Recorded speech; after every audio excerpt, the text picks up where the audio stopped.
Great. Okay, we're out there. Hopefully it doesn't cut out this time like it did at our last meeting. But I'd like to call the Town of Rochester Town Board October workshop meeting to order. If you'd all stand for the pledge of the flag. I pledge allegiance to the flag of the United States of America and to the republic for which it stands, one nation, under God, indivisible, with liberty and justice for all. Okay. You do the roll call. Councilman Fiore here. Councilman Holman here. Councilman Digai Here. Councilman Sneeson here. Supervisor Allen Here. All right. Our first item on the agenda, as usual, is the acceptance of the agenda. Do I have a motion? motion. Any discussion or additions? All in favor? Aye. Opposed? Abstain. Motion carries. Okay, so first up is the presentation of the 2025 tentative budget. So as per Town Law 106, the tentative budget was filed with the town clerk on November 30th. Oh, September 30th, 2024 for the 2020.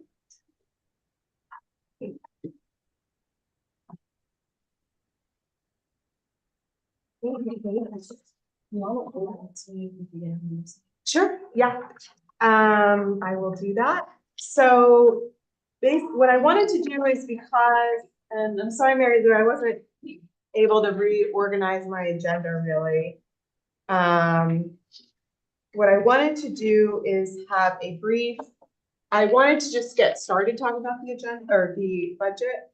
So I was going to give my overview and we could have a general discussion. Then I thought we could do the department review with Kate. Since she's here, we'll get that. We'll get one department meeting out of the way. And then I wanted to talk about our process as a board, what we'd like to have for the budget and what meetings in October we need to have set aside or scheduled in order to make that happen. And then maybe we'll make some homework assignments because we do have some tasks ahead of us with this. So first, I just wanted to, one thing that I'm going to be preparing throughout October is not just keeping track of the budget as we create. So basically, okay, let me back up. My understanding, I might screw some of this up, but this is our tentative budget. This budget represents department requests for the ones that I was able to meet and receive department requests. There are some departments that I failed to do that with, so I put in some drafts and we'll kind of do the department request discussion in October. But this, for the most part, is just what the departments requested with no editing. And it is really what we should consider is a draft. So this is our working document. I'm expecting that by the end of the month, this budget could look pretty different from the way it looks now. So it's here to be shaped and molded. So we spend October working on this document. That then becomes when we're ready, when we feel like we are ready with this budget, we schedule a public hearing, and then this becomes the preliminary, that version becomes the preliminary budget. So the preliminary budget is what we have the public hearing on, and we have to adopt it by November 20th.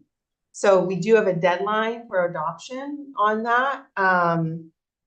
And we additionally, if we're going to override the tax cap, which I fully expect that is a possibility, we have to, that's a local law. So we have to schedule public hearings for that. So we'll be doing we'll have to anticipate that. I think it's good to just schedule a public hearing for that. If for any reason we don't need to do that, then we've already, it's fine, but we should. And so those are just some of the key points. Once we're in preliminary budget, that's the one that we're having the public hearing on, then we should schedule that so that if there are additional changes we get from the public, there's a public hearing, the public can weigh in. If there are additional things we need to do, we have time to do that and then have it in we need to have enough times that we can do that and adopt it by. That makes sense. So we do have time deadlines. My goal and just the cadence that we've had since I've been on the board is that preliminary budget is done by the end of October. So that should be our goal, I think.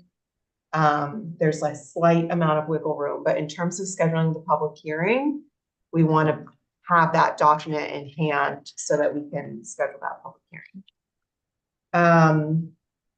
Okay, so that's just my brief. That was like the non-specific.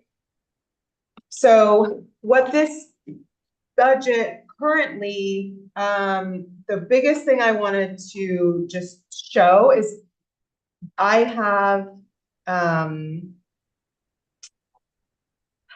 I say this? First, let me say what this budget represents. This budget represents a priority to creating a pay scale that is more geared towards living wages in Ulster County for our staff. It also keeps the same benefits that we have, that we've adopted, the same exact, but those have increased by, for health insurance, it's up 6%.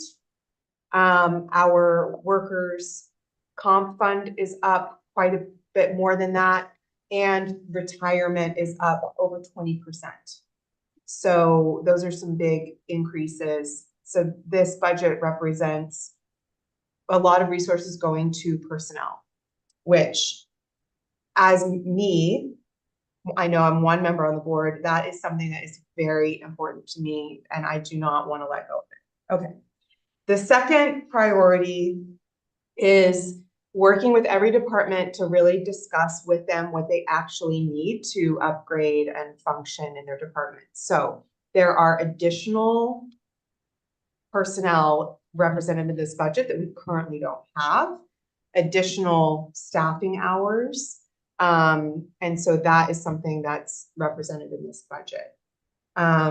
Another thing is that some of the software and in like resource things that we've really talked about implementing that have been budgeted in one form or another are also continued to be represented in this budget. And we'll go through it. We'll be going through it line by line. There is nothing revolutionary in this budget. It is still an increase of general fund of quite a bit. So there's about $500,000 more expected expense in general fund. The main issue with this budget is that our expected revenue source, our expected revenue, which is permits, sales tax, mortgage tax, all of that is actually up by 10%. But that increase doesn't cover the shortfalls of other types of revenue that were factored into last year's budget. Last year, we used $500,000 of fund balance to fund general fund. And there is also a $175 ban revenue line that is in last year's budget that is not, I mean, I actually kept that in because we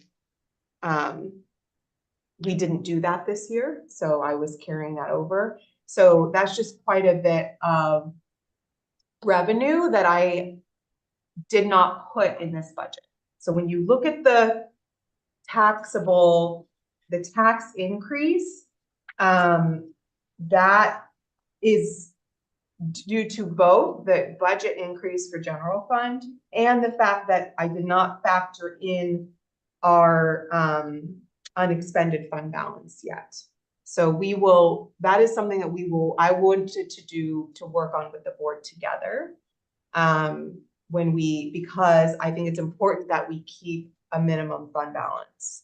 So, just spoiler alert, the homework that I wanted us all to think about is creative revenue sources. So if there's anything in the budget that we can identify as something that might have a grant funding or some other revenue source that we could think about, that the entire board starts to think about that, because I do think that we've been under-resourced, and that is part of what's going on here, but I don't want to necessarily put all of that as a tax burden. So I want us to work together to look at our revenue. So that's just that would be one glance. The overview. I have the tentative assessment role.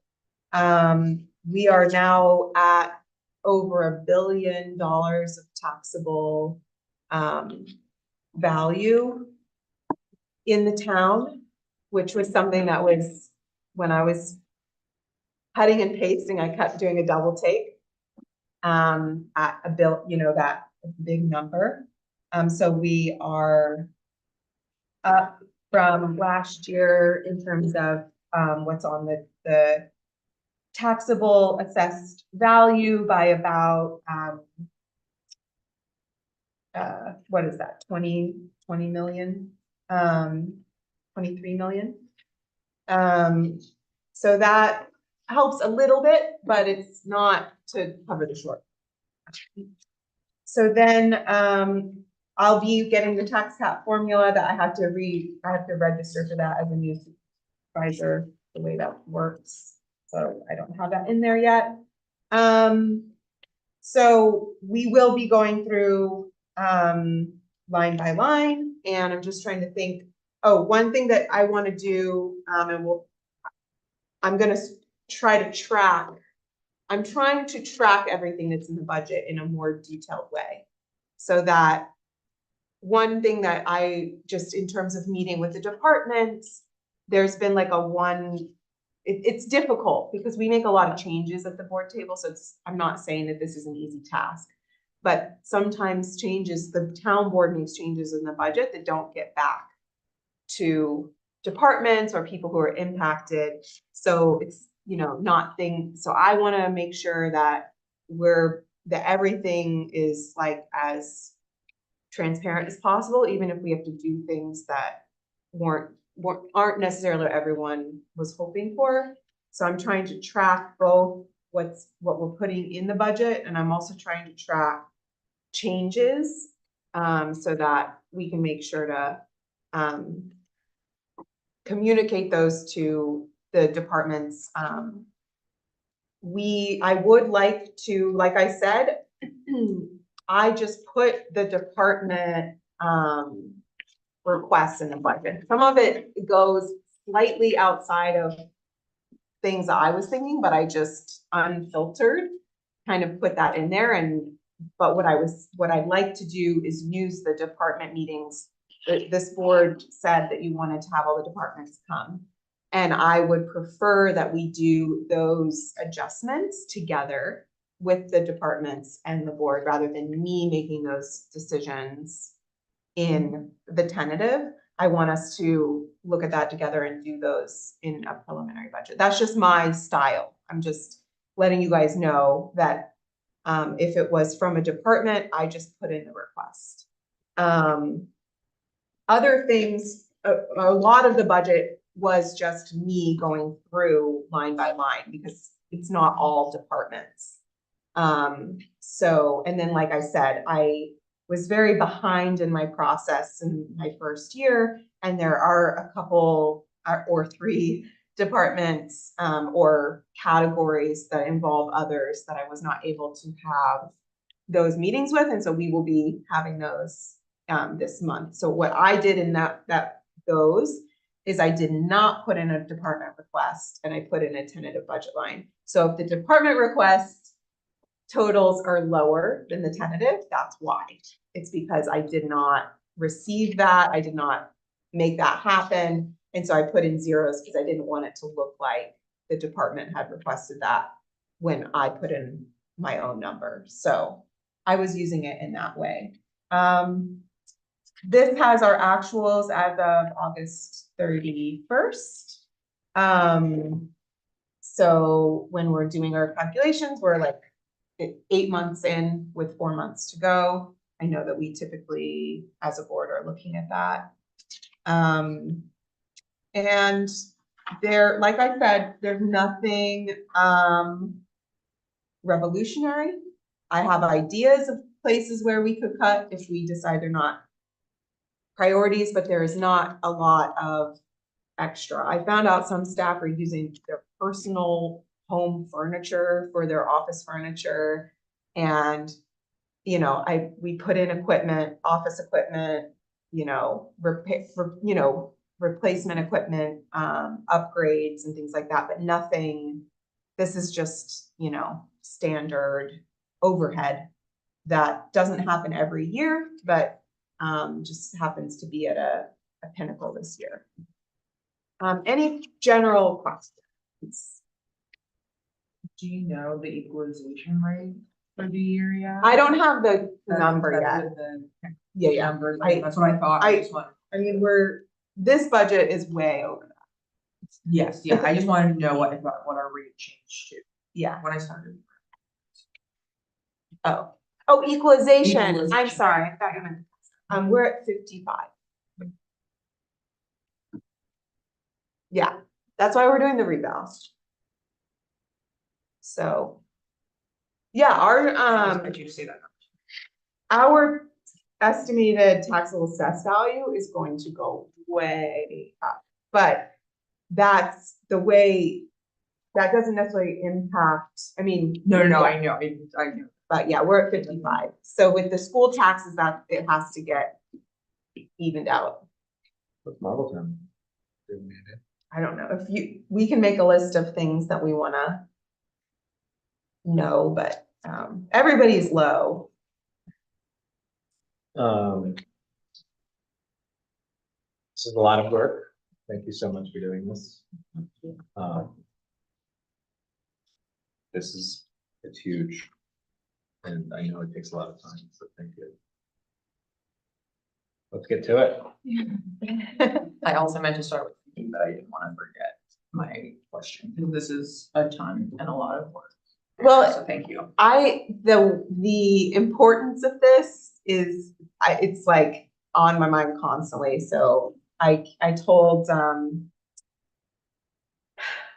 our bookkeeper today that I'm just gonna be completely obsessed with the budget for the next 6 weeks. Like, I'm like tunnel vision. I know I have other things to do too, but I really take this very seriously, and I know the people who live in town do too. But I really think it's important to highlight what incredible departments we have, how important the work that the town, local government, our boards and commissions, our departments, and the services we offer, it's essential. And we keep hearing about wanting to do more, and this just represents trying to get us up to, you know, taking care of staff and resourcing the departments with what they need. And this doesn't even do all of it. It's just, you know, getting us partially there. So,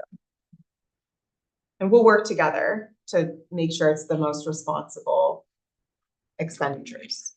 Can I make one request? For Yeah. the next printout, Karen? Can you staple them the other way so I can prove it? That's Have it my fault. written?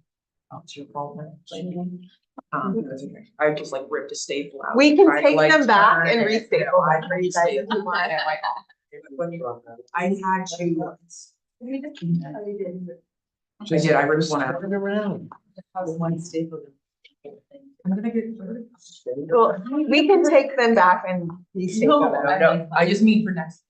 It just makes it easy. Well, I got yours on a separate page. Never mind. I did, you know, this is how. Strike my. I like it this way. I think it's great this way. You can keep it. So in the I past, second you that. haven't had as much information to go off of. We have, we just haven't had it. Well, I can skip ahead to C and then we can review with Kate.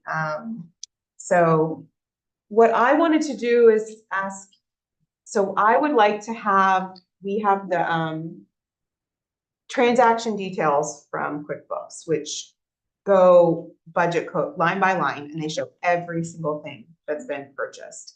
They're very big spreadsheets, but I would like you to have access to those. So I wanted to talk a little bit about how I can, what's the best way for me to provide all the backup information that is separate from simple department requests, but when we're going through so that, or if you're at home wanting to like look through specific things, you could do that. So I can just email those spreadsheets to the board.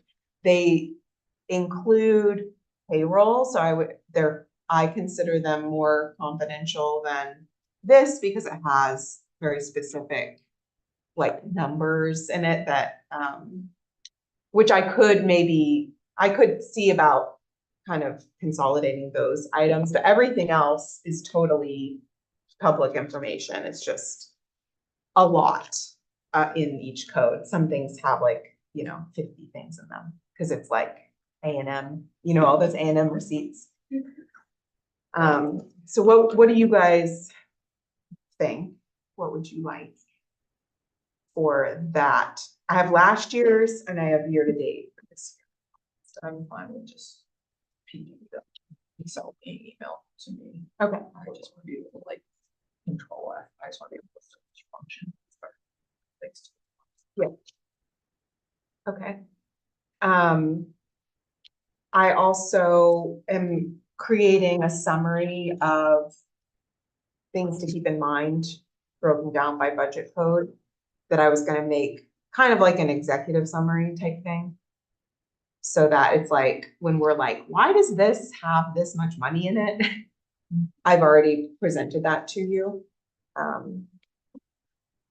And then I have some quotes that I've been gathering for things that I thought would be good reference so that we don't accidentally cut something that, because we weren't thinking about it, but those are the things I thought of.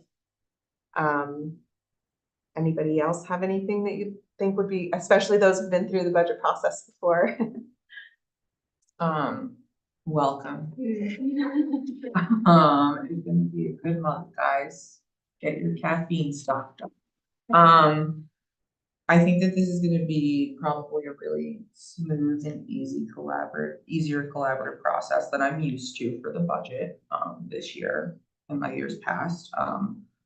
I am as a grant writer, I'm very happy and excited to look through a lot of potentials because grant funding is like a huge, I know that it like doesn't seem like that when we get these $1 million bridge grants, but it's a very underutilized resource in this town for this budget. I've been offering for over a year to write grants, and Erin's the first one to take me up on it and point me to the ECC. I'm gonna be helping them with a grant month for them, for the town, but there's a lot of creative ways to get revenue for the town. And I'm happy to explore some with us and try to figure it out. But I think the process, it seems like a lot at first, but if you've done any form of a budget before, it's just like a lot of, like Erin said, like all of these subcodes of very specific information, for specific lines that to me, like I look more of the whole budget. I appreciate the breakdown.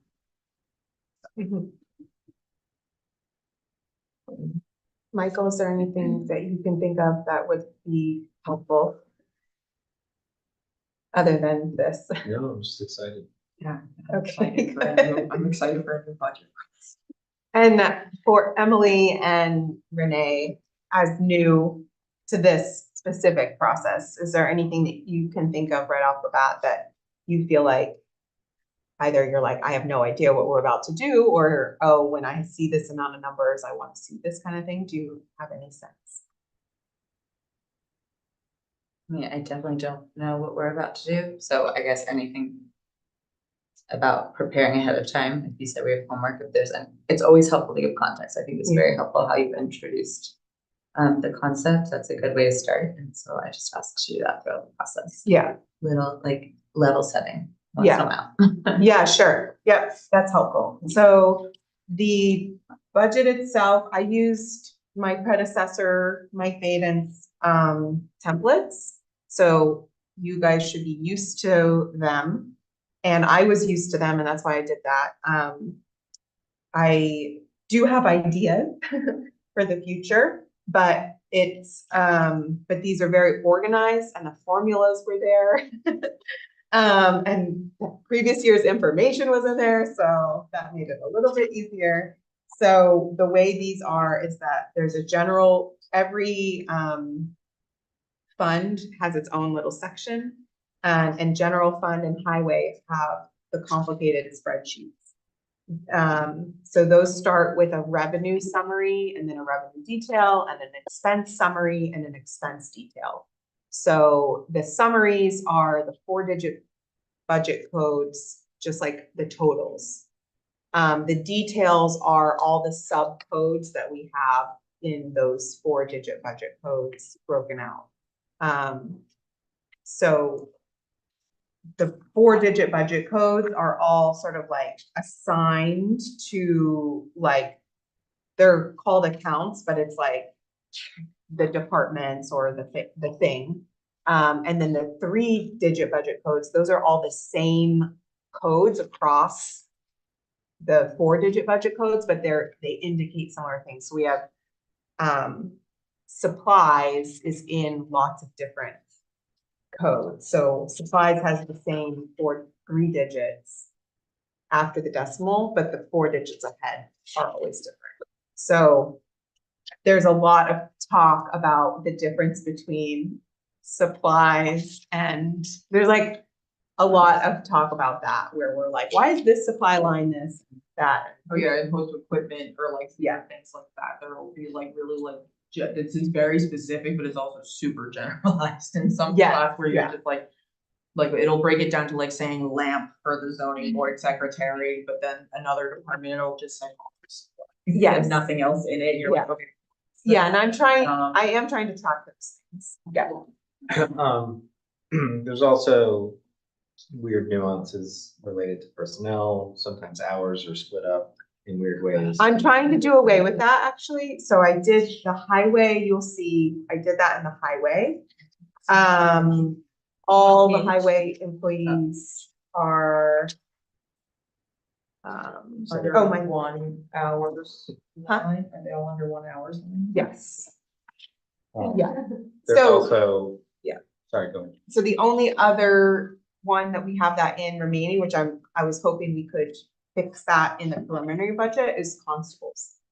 So they're in 2 different places right now.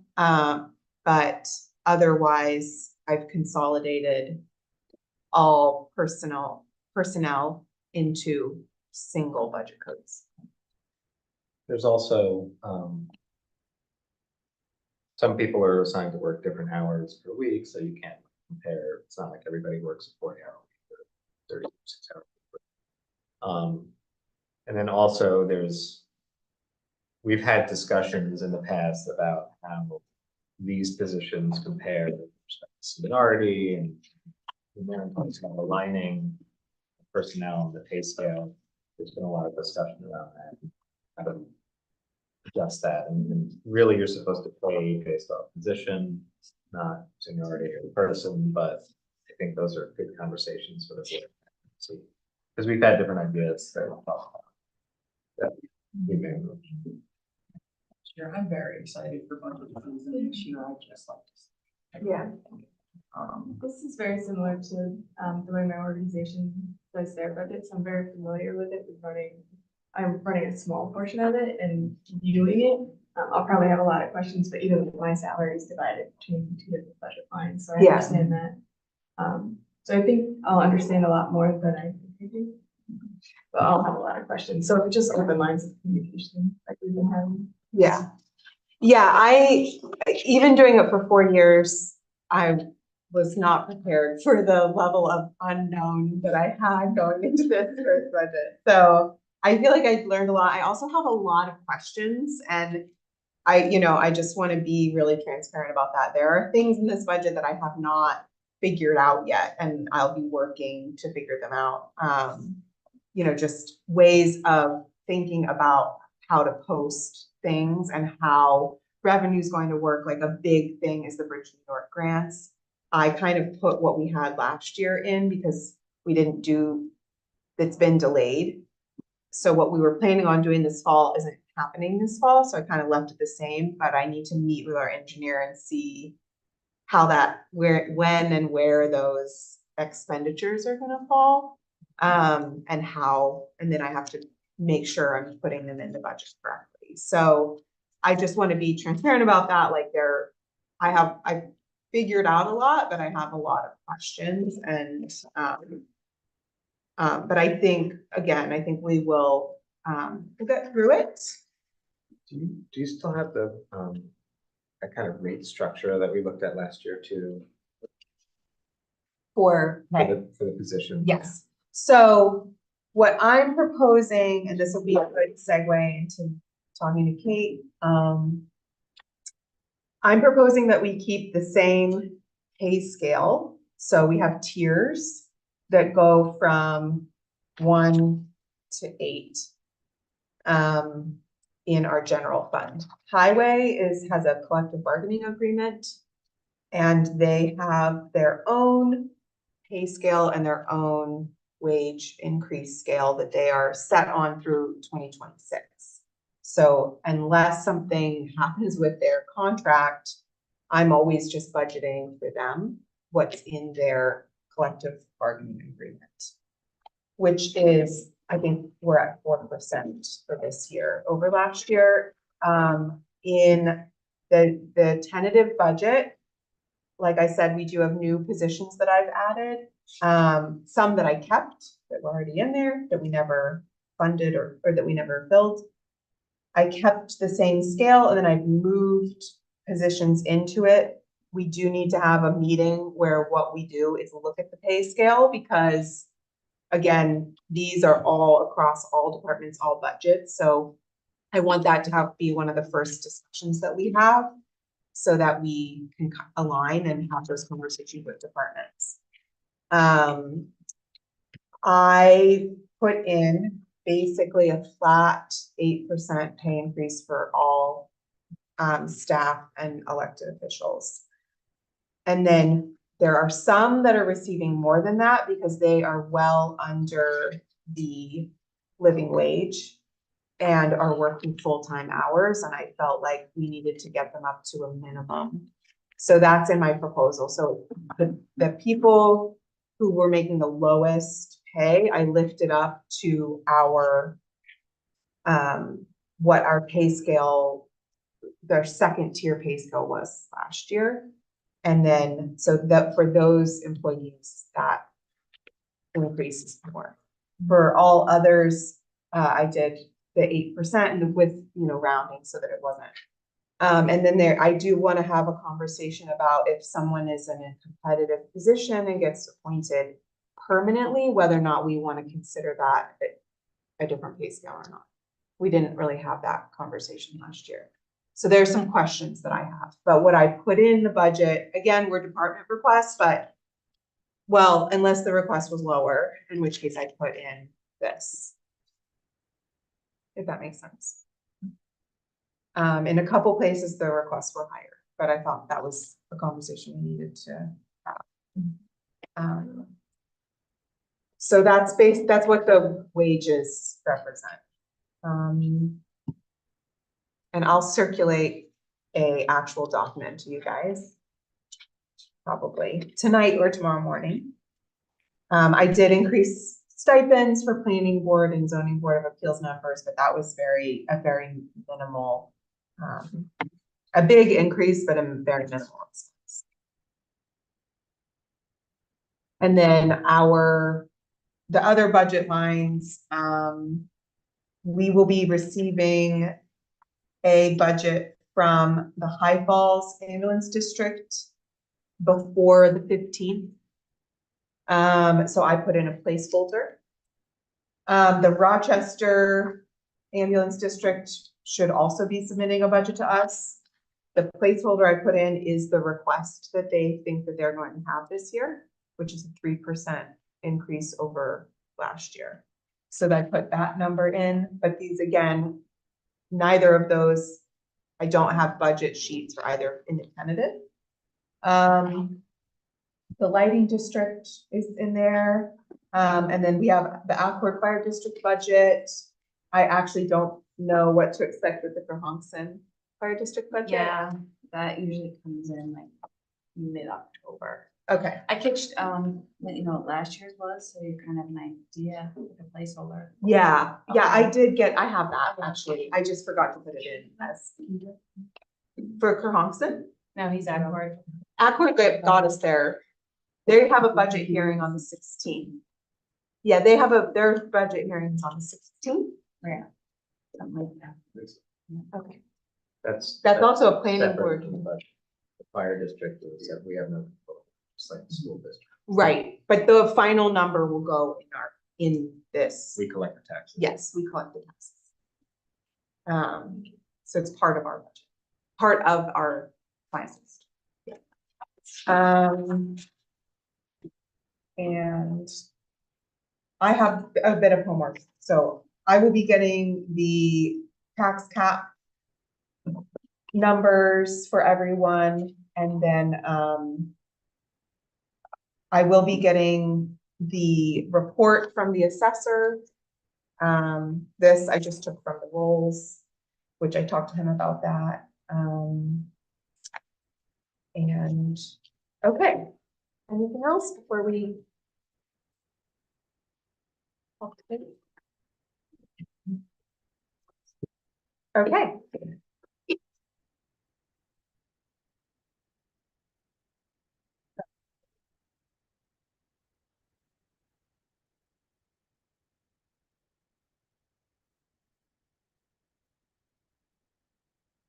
We wanna do, expenditures? Sure. Yeah. Yeah, let me get I have scribbles. Okay.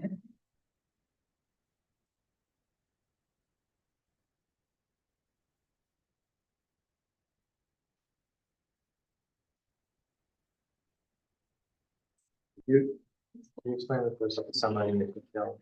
Yes, I did. So we are gonna be on page. I think the revenue is just a summary. Yeah. So our first one is 1090. Page 1 of 48.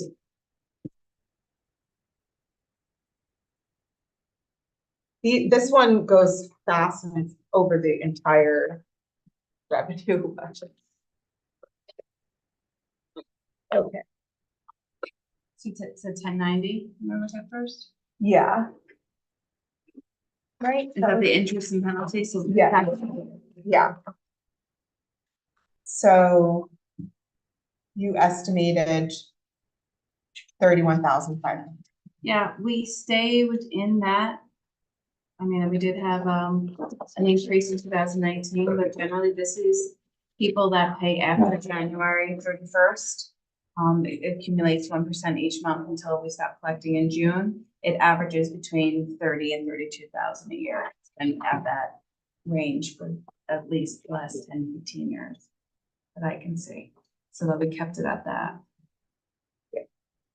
And this is the time where if any board member is like, why don't we change that, or can we adjust that, or should we adjust it? This is the time. We will review the whole budget again, but we're not gonna go back. Right. And through, so And- this is the time. We don't have the authority to increase percentage. That is all regulated by the county. So there's really not a lot of room. Next year, maybe we can get 5,000 more. It really just depends on when people choose to pay taxes. So that's kind of a hard one to. Yeah. Give like balloon. Yeah. Okay. Are other pilots somewhere else? Have you, is that, No. those are the only pilot payments we get? Mm-hmm. 758?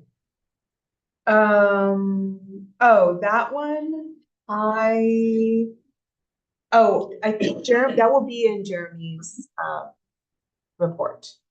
So I will put that in. But that's, I think I just put in what was in last year's budget.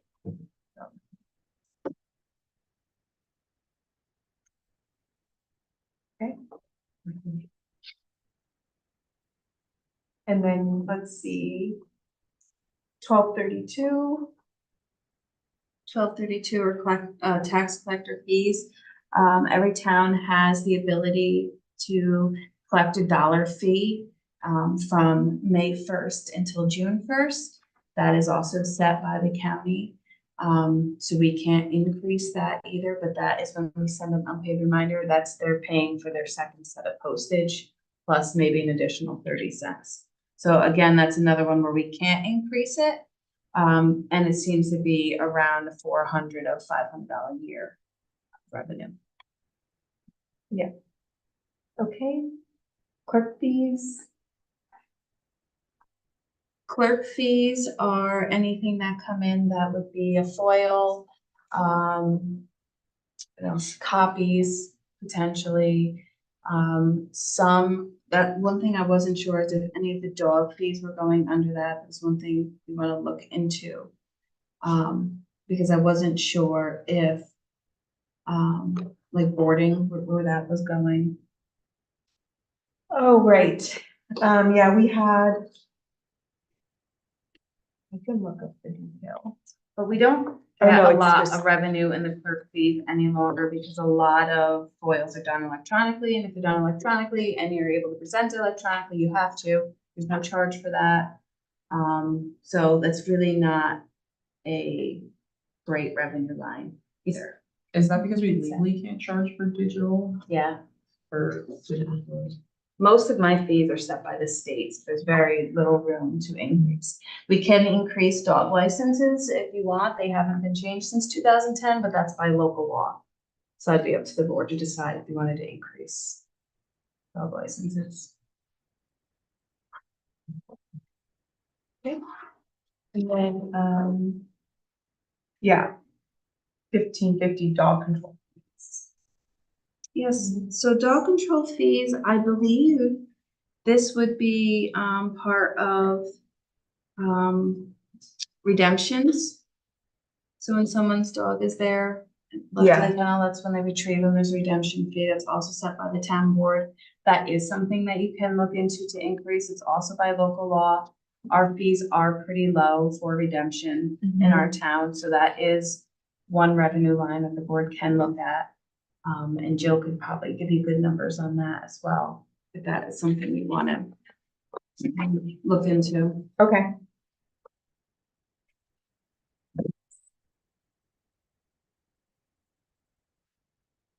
We've actually had people whose dogs have been in the kennel and they've gone on vacation and they've left them there because it's cheaper. It's happened a lot. We have, we're not the only town that happens Yeah. to. Okay, and then let's see, the next one that if I skip over something, Kate, let me know, is 1603 vital statistics. So vital statistics is also a fee that is set by the state. Those are birth, death, marriage, and genealogy. Those are all fees that the state sets that we can't change.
Oh, we lost you, Mary Lou. Sorry about that.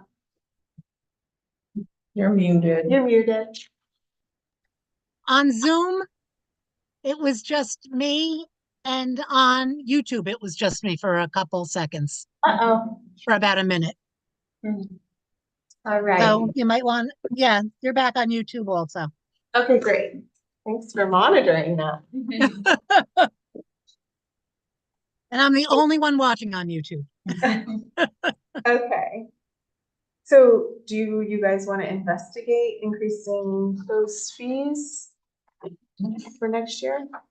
I mean, it sounds like it wouldn't add like a ton, but. No, but I think it's worth it. It pays them for almost 15 years.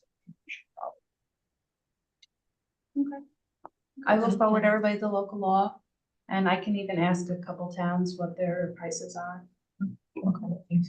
I'm sure Jill probably knows it too. She asks me on a daily. That's how you know. Okay.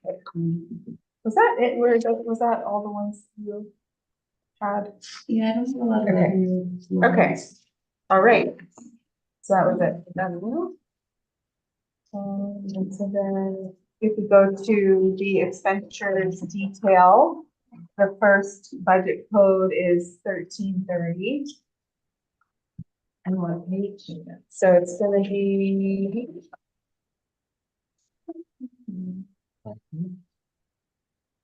Oh, yeah, I see. Yeah. No, page 19. Oh.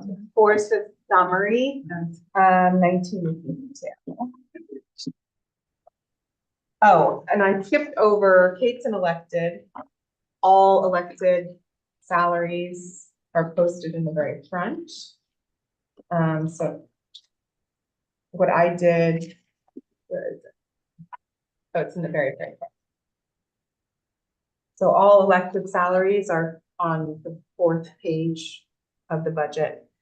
I did a flat 8%, but there are all these stipends. So I did that with including the stipends that are associated with the jobs. So Kate's is a little less than 8%, but your other ones are more. So I just wanted to call your attention to that. If we put that in and totaled it up, the total would be at that. And the elected official salaries have to be on a separate page, and the proposed also have to be advertised in the newspaper, just elected officials. Just wanted to be it now. Yeah, and I believe Mary Lou, correct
For those of you on YouTube, something must be going wacky at the meeting, because we're kind of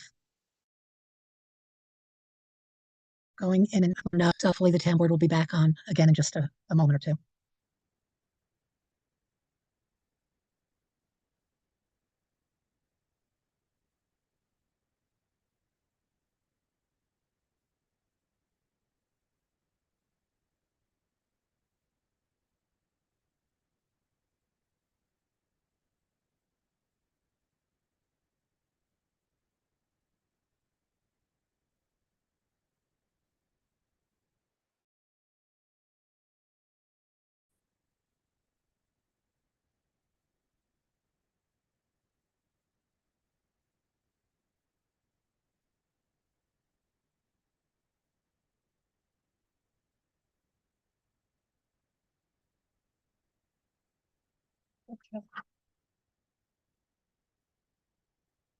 For people watching on YouTube, Town Hall or the community center has apparently lost the Wi-Fi service for right now. So it's just me and anyways, back. I'm currently texting with the supervisor. I'll keep you posted.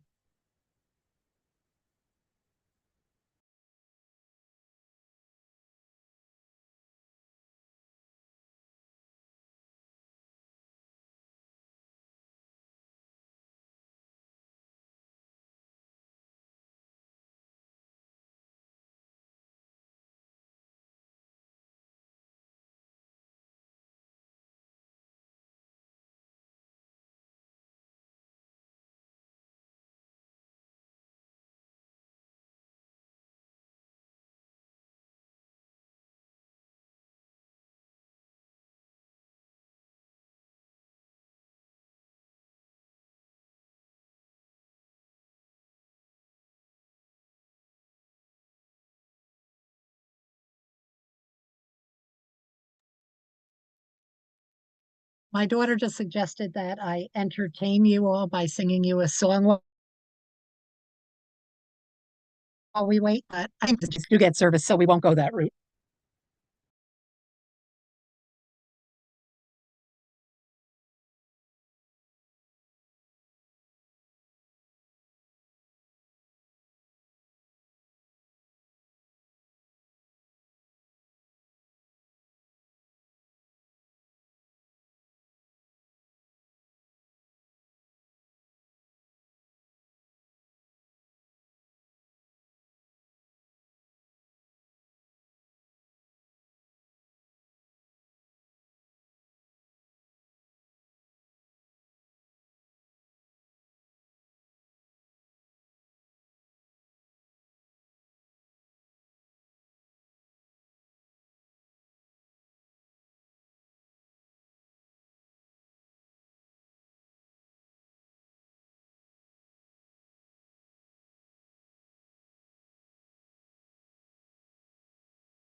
Fees gonna be, I'm sure each year will be a percentage increase, but after that, anyone that signs on, it jumps because it's almost $4,000.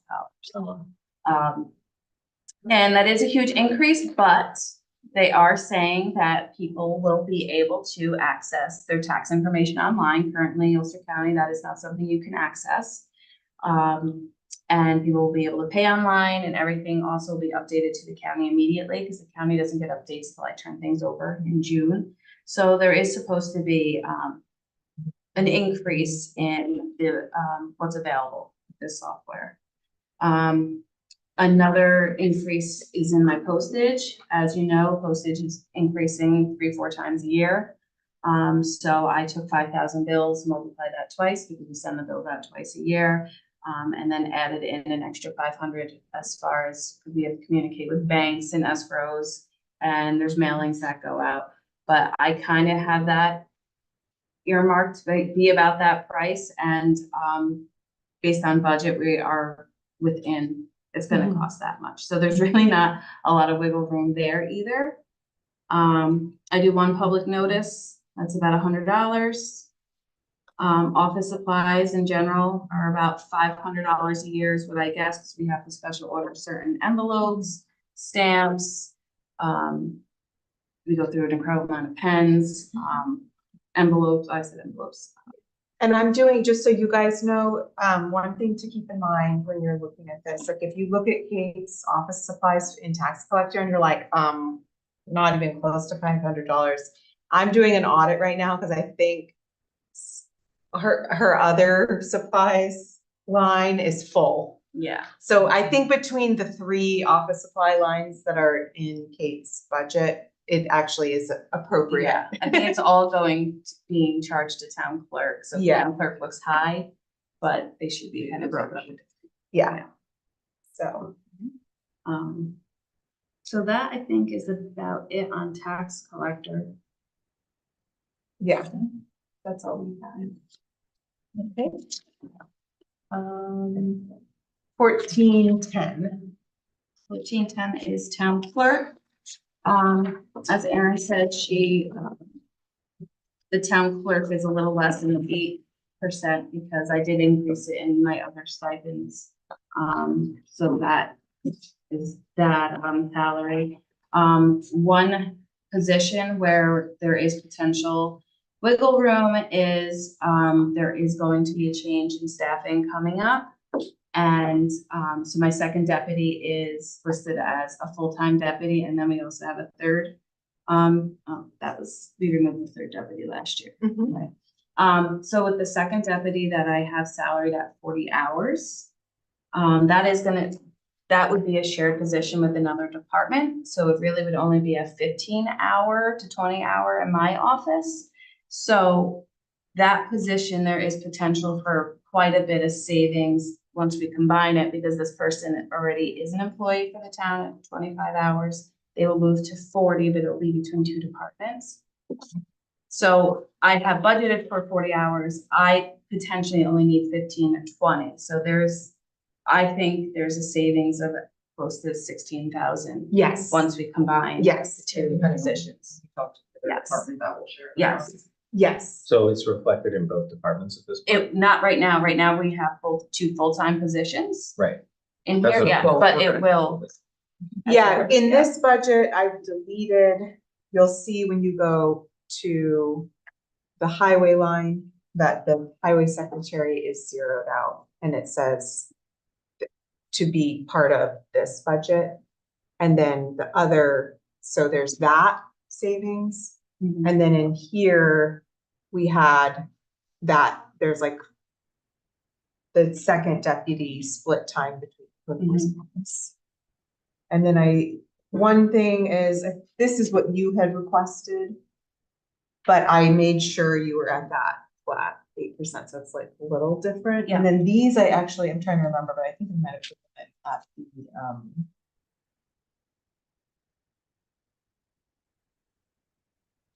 I put these in at the 2550, which is where I'm at for those. So I think once we go to propose, the salary will decrease once we have it all figured out, right? Or did you already switch that up? So for, what do you mean, like in your budget? Yes. So you just said you zeroed out the highway secretary, so that's now in here. Yeah. Okay, so this will be the 7. This is the set Okay, amount. okay. Yeah, this is 40 hours a week. So the position, the second deputy clerk was at tier 3. But I would like that clerk is managing a budget. So in the highway role. Right. So Yeah. is at that same rate. So because of where we're assigning that individual, they're in the same tier. Whereas last year, in this year's budget, those 2 clerks were in 2 different. Yes. Does that make sense? Yes. Yeah. And it's, it makes sense to do it that way because she's under 2 elected officials, and I know that's why you Yes. had to tier. Yes, yeah. Yeah, so that's Kate and I talked about that. And, well, it's on the agenda, but we're gonna try and make that switch now. Not next year. So. Yes. So that all the training, so that come January. Equipment, So equipment, I did put in for a laptop computer. And then the credit card scanner, but I believe the is that already in it? that's in your That's in budget, it, so I so- didn't carry it forward. Yeah, no, Because because you I can want to just buy purchase it, it. yeah. You still use it, Kate. This is where you guys get to see how I only cut money by telling people to spend what they're going to collect taxes on this year. Like budget that. So then office supplies have increased a little bit. Professional services, I did have an increase. I use two programs mainly for town clerk in professional services. One is our Williamson Law, that's where all my town clerk reports are generated from. And then I also use QuickBooks for reconciliation. Underneath it, you'll also see bank reconciliation. We have, since 2004, we've done it this process, as recommended by the auditors, that either the town board is supposed to audit my books, or we can have an outside entity audit it throughout the year. And that's what we do. We have somebody that comes in, 2 to 3 times a year, and she goes and audits all my records. And I think that's worth every bit of $2,500 a year. And I put so I had a note to put professional services at 0. And software at 1,250. Was that the wrong? Yeah, that's what we were going with. Okay, good. Professional services over here, yes. Okay, And I then just wanna make sure I did 1250. the right, okay. Yes. Again, I have public notices. I have to send out a couple notices a year. Education and conferences, they stay around the same. I try to attend or send one of my deputies once a year, depending on where it is in New York State. It averages between $800 and $900 a year, so I left that at 1,000. Mileage, I put in for 500. The average maybe 250, 300. But again, if a conference is in Syracuse, we're gonna spend a lot more in Yeah. mileage than a conference in Albany. And you've just turned in some mileage, if you guys are wondering. But Right. that that happens like once or twice a year for departments, so. It's being utilized. Yeah. And again, postage, I just kind of go based on where we are this time of year, and then about 4 months, and it's averages about $600 a year. Kate, can I ask you a question? Sure. Before you switch pages? For the bank reconciliation, Yeah. you haven't gone over 2,000 in the past 3 years. Can we cut that to 2,000 from 2,500? Yeah. Would that be okay? I'm okay with that. You wanna put that up? 2,000 instead of the 2,500, because it was, last year it was 2,100 or almost 1,300, the year before it was almost 1,700, so it has popped over, so I think. That's fine.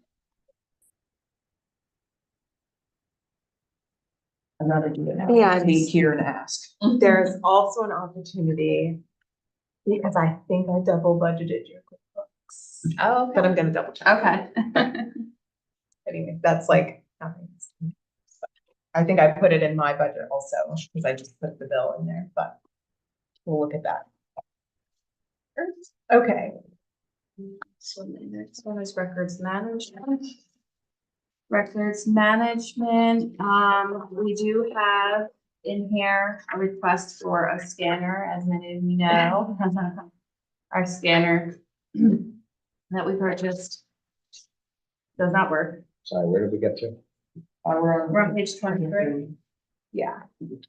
So I did look that up, and the cost has significantly increased. So that's about the least cost of what we're looking for. I did Right. want to ask you how wide you want it to be. Okay. Because there's a 36 and a 48. One thing I was thinking, if we choose not to do a scanner this year, if we budgeted some of it where we can outsource our maps, we have over I want to say it was 2,000 maps that were never scanned with the grant. So we're kind of at a standstill with some things as far as we will keep accumulating maps and have no way to scan it. And we still have about 2,000 that need to be scanned. We can outsource it and have it scanned and put into our software. That'll probably cost at least 5,000 a year would be my guess. Yeah. Or we can invest in a scanner. Yeah. Right. Yeah. And it's really honestly, the sooner we can order a scanner, the better off we are, because now we're just gonna keep falling behind again. And Yeah. that's not what we wanna be. I don't know if we could try to sell that. Now, its purchase value at the time we purchased it was only 6,500, I think. So, but we could. I would hope it's worth more than that. It's a big thing. Is there a specific brand you have to use or specific like brand scanner with the cloud or the technology we already purchased for the program for you guys to do the Yes and no. Definitely would want to speak with our IT to make sure whatever we Mhm. purchase will be compatible with our, our system? Yeah, our Software. I know. Thank you. I got you there. There we go. Yes. And there was also issues with it not being compatible with our server. Right? Yeah. So those are definitely things we want to make sure in the future. Yeah. And But it's something that I think we need to really discuss within the next 2 years. If we don't purchase it with this year's, at least we need to, because we're just gonna continue to fall behind. I was wondering if that same grant could be utilized again or something I know similar. other equipment, and that's why I asked what brand. Microsoft does a lot of equipment and discounts for rural communities, which we are considered by the USDA here at the most severe form. So we're very eligible for grants like that. So I'm happy to leave this in the budget. I think we should get everything scanned so that we can start fresh and then explore a grant option to pay for it, to see if we can at least get a discounted some type of option for the scanner, because there's a lot of grants for like things like that for rural communities, and especially if you're using it as a historian too, like that makes it more marketable for writing that grant. But we should also still see if we can get it through the old one, Right. so that you don't keep adding on to the pile of things that need to be scanned. I Right. think we should try to get one round done for you guys, so. I could also get a quote of what it would cost to have what documents haven't been scanned, if you want. Yeah, that'd be great, because if you get a quote, then that gives us a basis. Yeah. If it's close to 10,000. Yeah. But Yes, oh, yeah, yeah, it's close to, yeah. Same. I thought it had to be a Canon. Am I wrong about that? I think because we gave a proposal in the grant, Oh, so we had to stick with that kind of brand in the proposal. yeah. And I need to look at that. We need to make sure we might not be able to sell it. Right, I know like with chips, you can't sell things Yeah. for like 10 years. Yeah. I don't know, Mary Lou might know, if something's purchased with grant money, is there a time frame when we can't sell it? I do not know off the top of my head. It may say in the grant itself. It will be in your grant award paperwork that you Yeah. sign with the stipulations, or in the actual grant application. Most of the time, the granting entity owns the equipment for a certain number of years. Like if I apply for stuff at my pantry, New York State owns it. So I apply for my pay because they can't. Oh, we got 4 years under our belt. Yeah, well, it might be, yeah, oh, that's fine. We wouldn't have to wait too long anyway. Okay. And what was the $500 for? Oh, I don't even know. Okay. Materials and supplies, oh, that is to update the veterans honor roll, The equipment 500 or the supplies and the materials? supplies and material. The 500 in equipment, that was for something, right? Cause that was your original request. I was just trying to track it. In the notes that I I think wrote, it's because last year he had it under equipment dating, had it under equipment, I don't know why. oh, okay. When we met, you said 500, so I put in 10,500. Oh, okay. Cause I put in 10,000, yeah, 500 instead of, in equipment, okay. I just wanted to make sure that I'm trying to track, okay. Okay, and then the professional services. The professional services is our DocuWare. Oh, okay, that's great. utilized with all of our programs. That's the price of it. Courtney really enjoys DocuWare. She works out of it the most.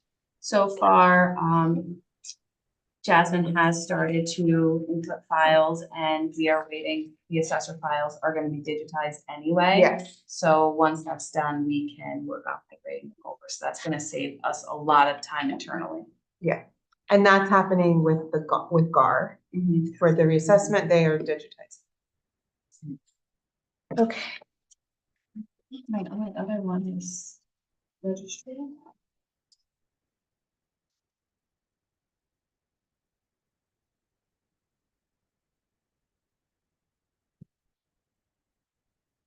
For the 20.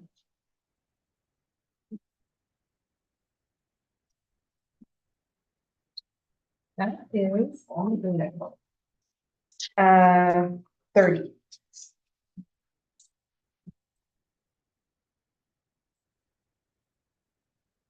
So our registrar is our birth, death, marriages, and genealogy.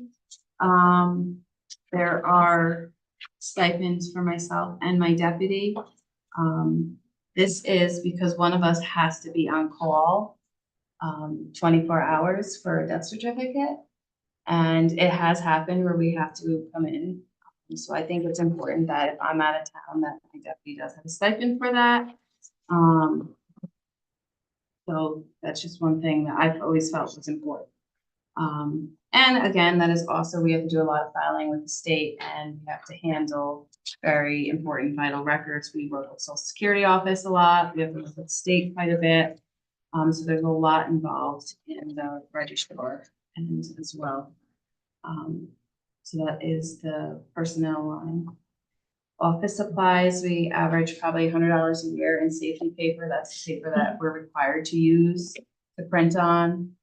So there's no way of printing fraudulent form or document. All of our other forms are supplied by the state. So there's not a huge cost to that. And we do have a pretty good revenue line in registrar because we don't pay for a whole lot of our stuff and everything that comes in is revenue stream for death or marriage, so. And that's all I have. So we just made one change from the tentative to the preliminary with that. Okay. And then just before, I want to call the board's attention to a couple of budget lines. What I want is just to talk about these with you guys. And I would like you to maybe think about them. I'm not necessarily prepared for us to do the details. So the first one is the town board section. So that's on page 14, no, sorry.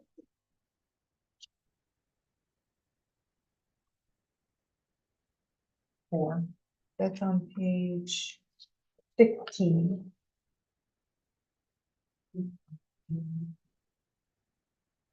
This is you guys. So I put in 8,100 for board stipends. Every year we cut the laptops out of the budget, and Kate has said to me about 4 times a month, once a week. You know, I really want to see the town board get those laptops because if we get audited, So I actually thought they were in this year's budget because we got quotes, but they got taken out of this year's budget. So it's possible that I could find this, we have another line that we could move that into if we decide not to expend all of that, but I put that in there. So if we are able to spend an equipment line from another budget code, then we can do that this year, but, so do you guys want me to go ahead and get quotes for 4 laptops? They would be the property of the town. You would be assigned, and they'd be serviced by Fish. So my hope would be is that they would each be set up with a VPN to our server. So I could start, anything that's like super confidential that we wouldn't want to use with like SharePoint or something, we could put on the server. And then if you were at the town hall, you could connect through our network. And then once we get the Microsoft licenses, you'd have all the suite of apps that comes with that. Okay, so there's another budget line we're gonna look at in a sec, and depending on what we decide to do with that this year, we could take the money out of there. Just not leases. I know, that's what happened, actually. We got quotes for leases. Okay, and then I bumped up our postage. Because, and I might need to bump it up even more, because we have a communications plan. And,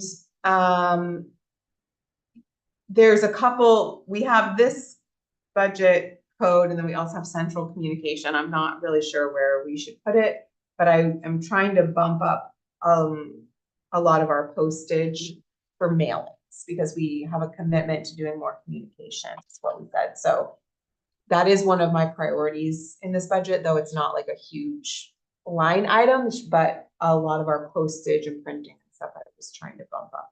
So that was the only main increase that I did. Everything else I was just carrying over. We have you guys have education conference funding. So if there's any of that you want to do, that's what that's for. We have it in this year's budget, and I put it in this year's budget. So the other line that I wanted you guys to just take a look at, or the two, main ones are the buildings. So, and again, I'm trying to kind of get the conversation started, because I feel like this is so. We'll go through this line by line in the budget, but this 1620 equipment, I'm calling it the tables and chairs and carts. But I would like to get, this is kind of, I wanted to vote, I put this in the budget. This line has been priced out with some very specific things, and it's all tables and chairs and carts, both for this building, but also I think we're going to create a lobby area at the town hall by rearranging the assessor's office. And so I put in so that there's a little meeting area that's not private, but I put in for some chairs over there too. But I wanted to get some chairs for board meetings. So that is also tracked in there, like an actual, it doesn't have to be an expensive or fan, but we could use that table, but it's kind of heavy, but I did put in for that. Yes, I have a scar on my arm. Yes, I know. So I just wanted to check that, see if you guys supported that. It's They're true. lives. Yes. I think that they can. Yes, thank you, Aaron. I think chairs are very important for workers and to make sure that people don't have damaged chairs. This is what you're spending your day in while working, so. Yeah, and other boards and commissions can use them. They're not gonna be like, Oh, yeah, I remember all the Operating general, it, all yeah. the chairs. But they could be, we could replace, there's always this nice little seating area and it could be those chairs, but I just thought that it might be nice to get. Sometimes we spend 6 hours in these chairs. So that code though has $10,000 in it. And we've only spent 878. We are gonna be buying a new freezer. Fridge freezer. Out of that, but that's only another like $8. So we could do some of that this year. We could also I could move funds from this code to the town board equipment and get the computers. So I'll get those quotes, but. Hey, can you find when we moved that budget line? Because they were in the budget, the final budget I had for this year, What was? the tablets. And I don't remember a voting on moving that budget. We'd have to look in our budget modification. Yeah. I can, it But doesn't have in to be- February, I know you were looking at quotes. So I Yeah, don't and know then- why if it was removed. He had ordered, the previous town supervisor had actually ordered them, and when he told us that they were Apple, me and Michael don't use Apple. So we requested to not use, actually, I think the three of us requested no Apple. That kind of paused it, and that was just like the last, we were supposed to get quotes on the Amazon one instead, so I don't know when that got moved, so I'm just curious. When and where we moved that. I can double check. Let me just make sure I didn't make a mistake. But I thought it No, it was the same, it's in the same spot, I only know because I just reorganized all of my town board paperwork, and I put each year, I put the final budget on the top of my stack, and I looked through them last year's, and I remember the tablet thing, because I remember being like, how many years have we budgeted this tablet? That's what I look back on, actually. So yeah, I'm just curious when we moved, because I just don't. I know we mostly do it by the budget numbers, not actually saying what the line items are for always, sometimes with our predecessor, for leadership. So I don't remember specifically reappropriating the tablet one. Yeah, I know we did a budget modification, I think in March or April, and if it was There- changed, it would have brought them. There have been 0 budget bonds for general, fund, only highway. That's what That I was the thought. highway. That's why I'm. So I thought it was not in the adopt, I remembered that it was, and then when I was reviewing everything, I was like, oh, it's in the preliminary, but it's not in the final. So, Yeah, just a question I have. I can also go back and like get my eyes. See on your. okay. So I don't mean to disrespect the youth scar, but I just kind of feel like if we're, increasing salaries and we're putting in for computers, that maybe redoing the tables and chairs for 10,000, maybe be put off for a year. It's just, This represents more than just tables and chairs. Right, It's right. just in there, it's in that lump, it's just, yeah, but yeah. that's just my opinion. I think before we revamp too much, we should, you know what I'm saying? I think we should focus on making sure that the salaries are met. And then maybe, the tables and chairs. I say tables and chairs, but maybe we can reevaluate that number. Save it for next year. Mhm. Okay. I personally think that it's important. I'm happy to like look at the number and with one, because we could technically buy them this year because Yes, it's budgeted. we have, It was yeah, budgeted last year and we just hadn't done them yet. So if we don't wanna move this over to a laptop or tablet budget money for the remainder of the year, this probably like 8,000 and change surplus we'll have.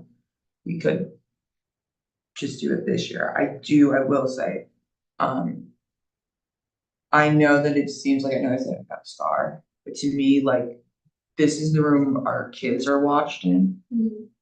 So having, I know like hearing like a splinter, but like when I tell you, like I was picking like tweezers, splinters out of my arm for hours after a meeting from one of these chairs, and the girls threw it out when I texted them the next day.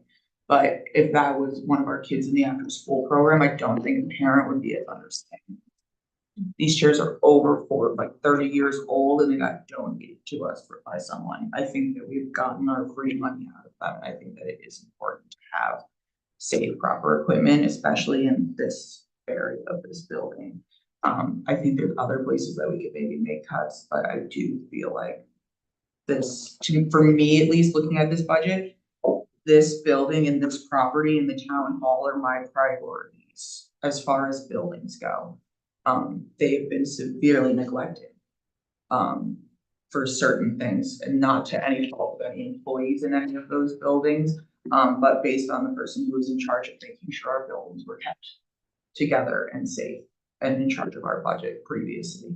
And I think it's really important that we actually take a look at this building, because yes, it was the most recently redone besides the courthouse bathrooms, but the building was redone, none of the equipment was updated in 2020, and none of the furniture, you know? So I think that this has been neglected for a long time here, and it is important. Like those chairs and that table, well, yes, it still works. Those were here when I was 7.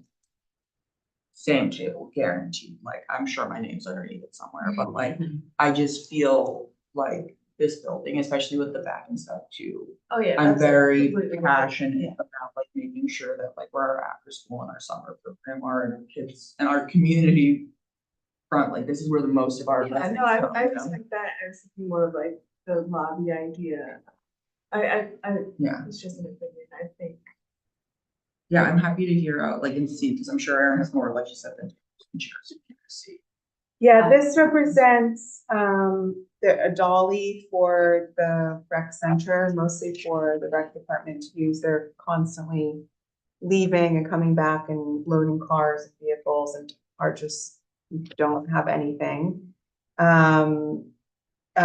Utility carts, we are thinking about putting a storage building on the newly cleaned up concrete slab, and the rec department really likes the idea of the storage building being back there. However, it's a lot farther than what they're used to. So we talked about getting the utility carts, because they would be putting like furniture and chairs and things like that out there. Some of the budget is, you know, chairs and a table, but then they requested more benches, more of the park benches, a signboard for communications, because everything is just we talked about that. And then they would like to retire, they have a full set of metal chairs that get used for all of the events that break sometimes. And so we talked about having a budget to purchase like a certain amount of chairs every year and retire the ones that are like old, and they're actually like got them out of this building because they're worried that you need to inspect them. So that's what most of that is. And, you know, I think we will go through, I think, yes, we should go through and make cuts when we go line by line, for sure. One thing and we can continue to get by, there is no meeting space at the town hall. So I can fit about 3 people in my office, pretty squished. And I'd like to increase staff, and then there'd be like 3 people working in my office. So part of it is there's a lot of unused space in the town hall. We're thinking about creating like a space that could have a meeting space. We also have no break room, so people eat at their desks. So just a place, moving the assessor's office over, it would double that area, and then there would just be a little bit more room. So I have, you know, just a little bit of money budgeted to put some furniture there, but we can cut things and also we can I'm like in my budget, I'm happy to buy like a used desk. Yeah, I was gonna ask, like, So- how do we feel about like doing restore or some used items for some of these like gently used that still. Looking for used furniture is my passion, so. As long as it costs less than $1,400 for 2 tables and 4 chairs. Okay, well, Oh, along God. on the issue of the tables and chairs, I also just wanna say that I think. Obviously, I support it for the safety reasons that you're articulating, but I would take it farther than that, and I think that these buildings have to be. Not just safe, but inviting and welcoming to people. I mean, you're explaining, Charlotte, you're right, like people are in here, the kids are in here, but a lot of other people in the community are in here, spend a lot of time in here. And the town hall, like that's where people are working every day, and I think having something like a snack room, a break room is like the bare minimum we can do. I mean, I would actually go as far as ask to see if there's anything else that we can do to make it like a comfortable, welcoming place where people want to spend their time. Well, I know I got shut down when I brought this on my first day, but I am passionate about it. I think it's important. we really need to build a new building.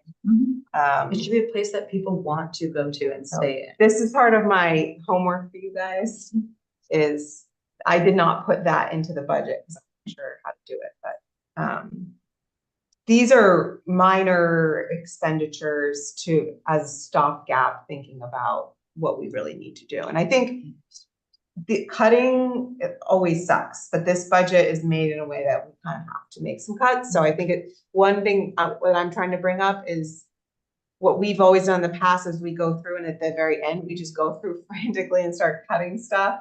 And I think if we have some of these discussions, I'm trying to flag places where I think, hey, this is an area where I think we could reduce it. And if we're at that point and we're looking for, we got to cut $100,000 out of this budget, it's going to happen. There's not $100,000 line item anywhere. It's going to happen through reducing line items by, chunks of money. So I'm just trying to call attention to that. One area that we've been putting $50,000 is professional services in buildings. And I did go through in my tentative budget and cut things that I had beefed up a little bit. So that was one place that we can look at, because I actually don't have a good idea of exactly what we would use that for next year. That is where the roof, we are going to max out that budget this year, but the $22,000 roof replacement or roof repair for the highway garage is coming out of that. And we have a lot of repairs that need to be done. So I don't want to slash that, but that's one place where I think we could get a specific plan and figure out exactly what we want to do out of that fund. And maybe there's, it doesn't necessarily have to grow, but maybe it could shrink, though $35,000 isn't for building repair. So those were 2 areas. And then the other one, in the parks section, we don't even necessarily have to look at it. I put $75,000 in for redoing the back area, which would potentially include fence, although we have the funding in this year's budget to do the fence. So I reviewed the budget with Jeff, and there's a equipment line in parks has a bunch of money in it. He was like, oh, that's for fence. So we've got that budgeted. That $75,000 is offset by federal funds. I'm proposing that we assign the remainder of the ARPA money in our budget. So Ashley is actually working on a sketch proposal for this back area that's going to include equipment and the kids like to be outside, and so we want to create like an outdoor space for them. So she's working on that, and we'll have a more finalized idea of what that will cost. But that, I do not want that to exceed the ARPA money. And that is at $128,111. The American Rescue Plan funds. We have to appropriate it by the end of the year. So, if we can appropriate, my proposal will be that we use it to do the improvements back here. And if there's any additional funding, that we appropriate it to loss. Just so that that extra is just going into our budget. But I'm not sure what that'll be, but currently there is a $50,000 of revenue from ARPA that is unassigned. So if we increase that backyard area, it's going to increase our budget, if that makes sense. See what I'm saying? So, but that's part, I just wanted to, we don't have that yet, but Ashley said she would get me something in about a week so that we can look at that together. And then what do you guys want to do about meetings? So next week is our business meeting. We have a public hearing. And we will have resolutions, I'm sure. We could invite like 2 departments next week, but that'll just be a long meeting. I'm also hoping that we'll have some planning board interviews at that meeting. So, and then our workshop meeting this month is scheduled for the 31st, or our audit meeting, which I think we need to change because of Halloween.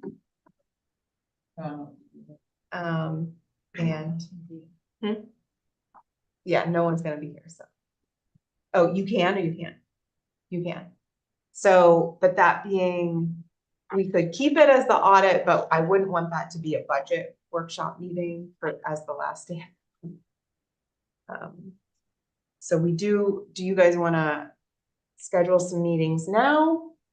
Or, Yeah, I think we should.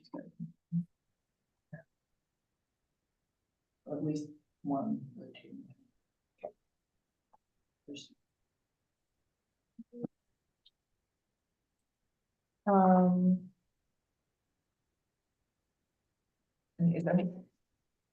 Is anyone available this Thursday? That is Rosh Hashanah. And then we moved our meeting.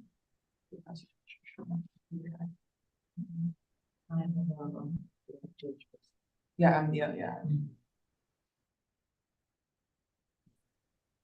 I'm available. I don't know what departments I'd be able to get here in 2 days, but I can try to see if highway, that one's a big one.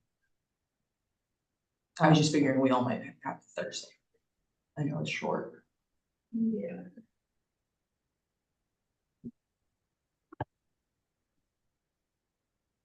Michael? I think I could probably do it. Then we also have, well, I'm personally not opposed to meeting on Columbus Day, but I know the community center is available. I'm not opposed to meeting. What is that? It's a Monday, the 14th. The planning board rescheduled their meeting, so unless somebody booked an event. That week might be tough for me, but Okay. if I'm gonna do anything, it would be Monday or Friday. And then I think unless something's booked, there's no meeting on the 7th. Monday. Can't remember. I could understand.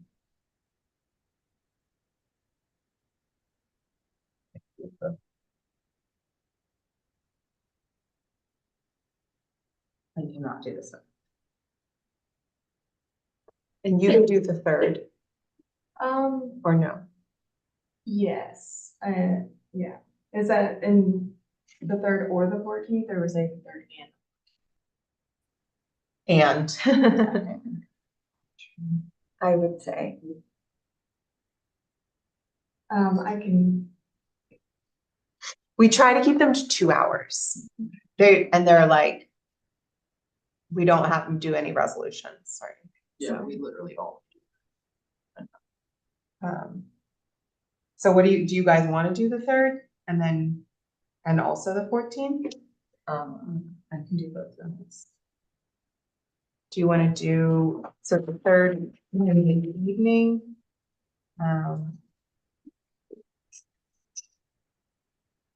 I know I'm the one that said the 3rd.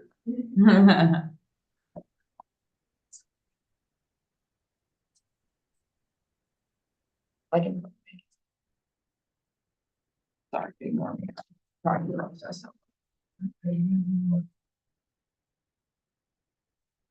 I'm going with everything. 3rd, 2nd, 14th. Okay, what about the 14th? Can everyone do the 14th?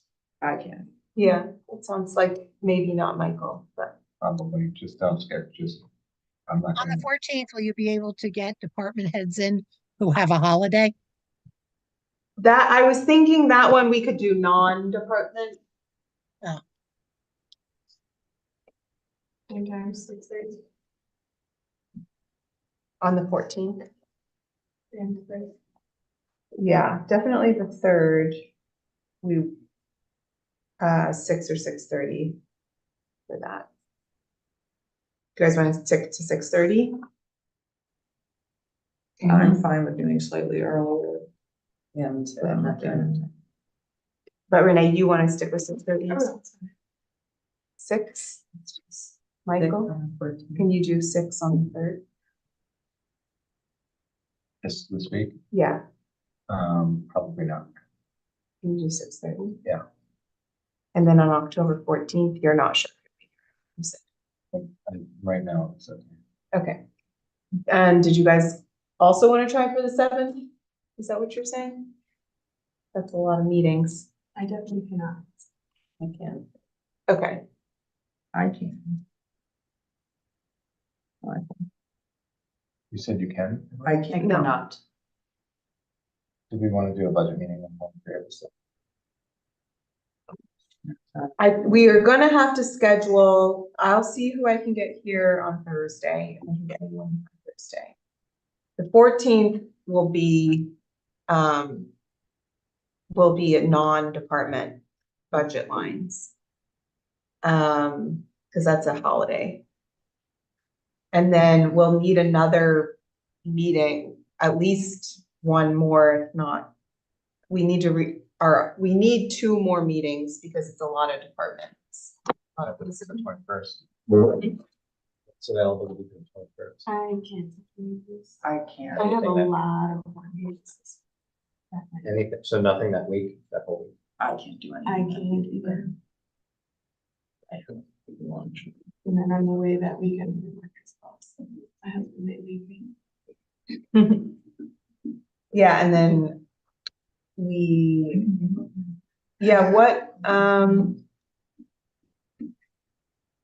maybe instead of, I knew this was gonna happen. I was gonna say, what if instead of the 14th, we looked at doing like the 15th? Why are you changing the 14th? Because I don't want to invite departments to a meeting that's a holiday. And the 15th is not a holiday. So I could invite departments to that meeting. It's a great idea. You can do it, I just might not be able to be here. But I also don't know what's available. I mean, I also don't mind having it at the town hall if the public is okay with squeezing in if they come. Can I ask something unorthodox that this board has not done before? Is anyone able to is everyone off from their jobs on Monday? Should we do a day meeting and then do a night meeting where we can actually schedule interviews with people or Indigenous on the 14th? Total change of subject. Yeah. The rec department is doing registration the 3rd, the 8th and the 15th here. Okay. Never mind. KPI. And I mean, if you want to move to the town hall for the 3rd,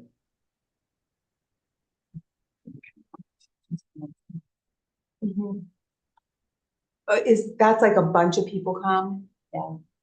Guys, KBA registration. I had asked if they could do it out of their office, if this happened to be a day that the town board needed. They said they could. I don't think it would be the ideal for them because it could be a lot of people. Yeah. Coming in and out. Yeah, And I don't know how that would be for a meeting. I'm sure you'd have everybody walking in here. right.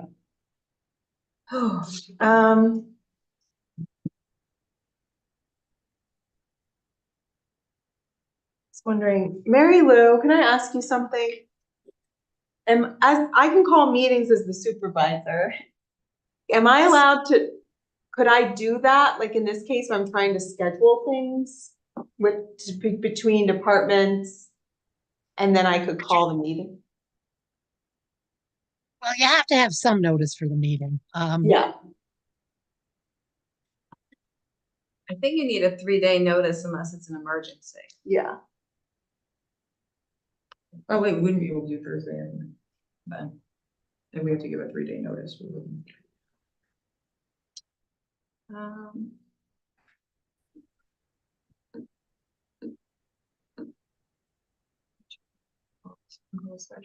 Yeah. Well, I was saying I can call meetings. I'm supposed to do it with 3 days notice. Right. I was just, if I could do some of the scheduling for later in October. If we're just having, I want to make sure that I'm utilizing, I want the FaceTime with the departments. And it's more than what we've done in the past with everyone coming. So I'm just worried if we don't have the time scheduled. Yeah, so you'll need 72 hours notice. You'll have to make sure you have, you know, the people who can come to talk to you about their budgets and that you have a quorum of the board so you can actually conduct the meeting. Yeah. What do you guys think? How many departments do we have to do that? You are not the head of, that we have to speak with and meet with? So, well, it's not just ones that, so the code enforcement office, rec department, constables, court, Highway. assessor, highway, so 6. So definitely we can do 2 a night. We could, Well, I'm wondering if we could do like, there's 2 really big departments there, I think, that we have to talk about besides other ones that aren't like listed that, you have on there, like transfer station. We're gonna have availability if we did like, 3 of them, like did a week, like, can anyone pick off all of us on the same Monday to do these? Days work better for me. I'm way more flexible with days than I am at night for babysitters, personally. I'd have to see with, because there's after school program and then there's exercise. exercise classes. It's tough unless you want to do it at a different venue, which you can. So what do you guys think about me scheduling the meetings and calling the meetings as the supervisor, as long as I follow? Because you said are there days of the week that work better for you? Well, I was thinking Mondays because they don't have, typically, there's not classes here on Mondays. During the day, this is pretty open. And it's also, normally most of the classes don't start till 11, I think is the earliest. Which one? What's that? No, We can because- use the firehouse. show it, yeah. Wait, I do want to stream it, so we'd have to just have a computer or something. Get their permission. I know a guy. Yeah, we have to book the space and then, so I guess I'm saying I could, rather than if you guys, I feel like we're having trouble committing and maybe we could commit to 1 meeting or not, but I could just like not in the meeting, make sure we get the departments covered and then schedule those meetings. Or That's a good idea. is that okay? Yep. And if I need to do, because that way I can check the location and yes. Okay. So I'm gonna be looking at the 7th during the day, it sounds like. I can't do so. Okay. Okay, so only 3 of us can do during the day. And I'm not saying just the 7th, I mean like Would everyone make sure they took off the 28th so we're all available the 28th during the day? From our 9 to 5. I can figure out something flexible. I mean, depending on what day we pick, then. I feel like that might be Depend the on- easiest route to take all 5 of us here for a decent extended period of time to be with the departments. If all of us want to make sure we're there. Monday to that. What day do you wanna do that? What about Tuesday? I couldn't do anything till after 12 on Tuesdays. And then Yeah, Fridays are the best. I can make I Friday can work. make friends. Fridays, Like most Friday. Fridays. I was just gonna say, today, Friday. The I mean, as long as fourth, we're, how about Friday the fourth? as long as we're done by like 4 o'clock. I can do. On the 18th? Yeah. Oh, yeah, that's fine. Yeah. I can do it. Friday, the 18th during the day. I can, I don't know. You don't know. I can do after 1. After 1, before 4. We'll say 5. How about that? No, I'm just trying to, 2 to 4. It's 2 hours. okay. I don't even know what we agreed to. Are we doing something on the 14th? We said no to the 3rd because of notice. I mean, we can schedule a meeting for the 3rd. Right? That's, we can call a special We can meeting. call a special meeting.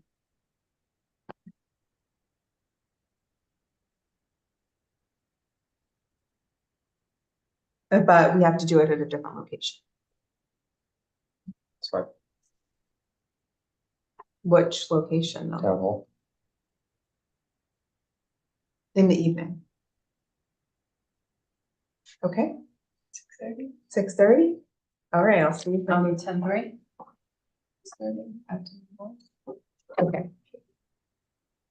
And then are we not gonna do anything on Columbus Day, or do you wanna use that day? I can see what departments I could schedule for Thursday and the 3rd and Friday the 18th. And then we could, if you guys are still wanting to do Columbus Day, we could use that for the transfer station, the big ones where we probably won't have them. Yeah, let's see if we can do that. And that one, did you want that one in the 2 we said? Sure. Okay. So we'll just. All right. Center. I think. I don't know. 10:18 is a half-day school, so I don't think there's that school, program. Oh, really? Yeah. Okay, that's a nice coincidence. Just gonna check. Okay, So then just to confirm, we have the original, the 10th for the public hearing. And then the 17th, the 18th, I mean, for our regular schedule. So not until. we don't have a meeting on the 17th. Are we moving it? And you don't want to do Halloween? We have, so our scheduled meetings this month are tonight, the 10th and the 31st. That's what I'm asking, so I think we should use. Because you guys have small kids. Yeah. What's for me, kids, I'm using your children now. So, yeah, that, I don't know when, it sounded like that. Yeah, we do need to reschedule that. We can reschedule it right now, or we can reschedule it next week. After we've had, Did we not reschedule this already? Because I have in my phone as the 30th also. I have 2 written down somehow. oh, you do? Yeah. I can't. I could do that 24th for Thursday. before.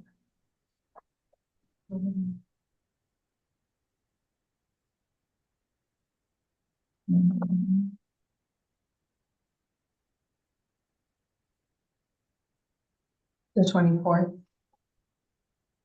Well, thankfully, there are 5 Thursdays in October. You should have the bills ready to. I mean, we don't have to have an audit meeting. But we might want to have a meeting on the 24th. I don't know, we're having all those other ones too. But we still need one more schedule. I think we're gonna need one more scheduled for the budget. But 29th, anyone? Weekends too. Okay. yeah, the issue with the 24th is just a lot of our vouchers come in on the end of the month. So having it on the 24th is just gonna mean that there might be some stuff that gets paid late. So, What about earlier on the first? Well, it doesn't need to get paid late. You might just have to come sign yeah, closer to the date. well, yes, but we approved the abstract. Anyway, it's just, we can do the 24th if you guys would like to schedule our audit meeting for I don't remember if we changed it, did we? We did, because I think I said something about Halloween in the organization.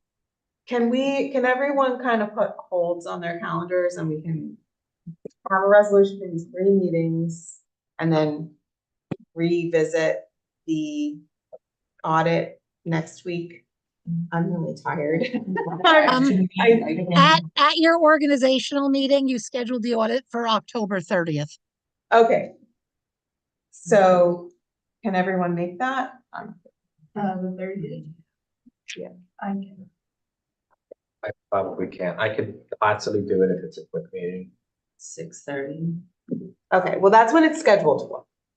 Let's revisit it Let's do this. on the 10th. Okay, but it is, right now, it's on the 30th.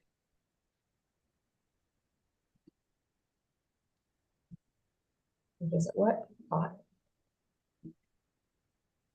Okay, all right, so I'd like to make a motion that the town of Rochester schedules special meetings for the purposes of reviewing the budget for Thursday, October 3rd at 6:30 PM at the town hall. Monday, October 14th, 6:30 PM to take place at the Harold Lipton Community Center. And Friday, October 18th at 2 PM at the Harold Lipton Community Center. And request the clerk circulate notice. Second. Any discussion? All in favor? Aye. Opposed, abstain. Okay, the motion carries. Homework is revenue. All right, discussion review. Okay, here's the deal. Planning board vacancies. We have vacancies on the planning board. If anyone wants to put flyers somewhere, I made these. I have a QR code to an application. There's a few copies there. It's posted online. What I did is we have 2 vacancies on the planning board as members, and then we have an alternate vacancy.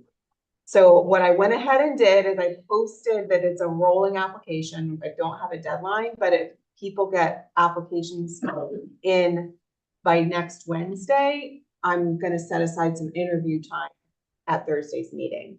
So that if we do have good applicants, people that are ready, we could possibly make appointments or a appointment or something on Thursday. The planning board meeting is the 16th this month.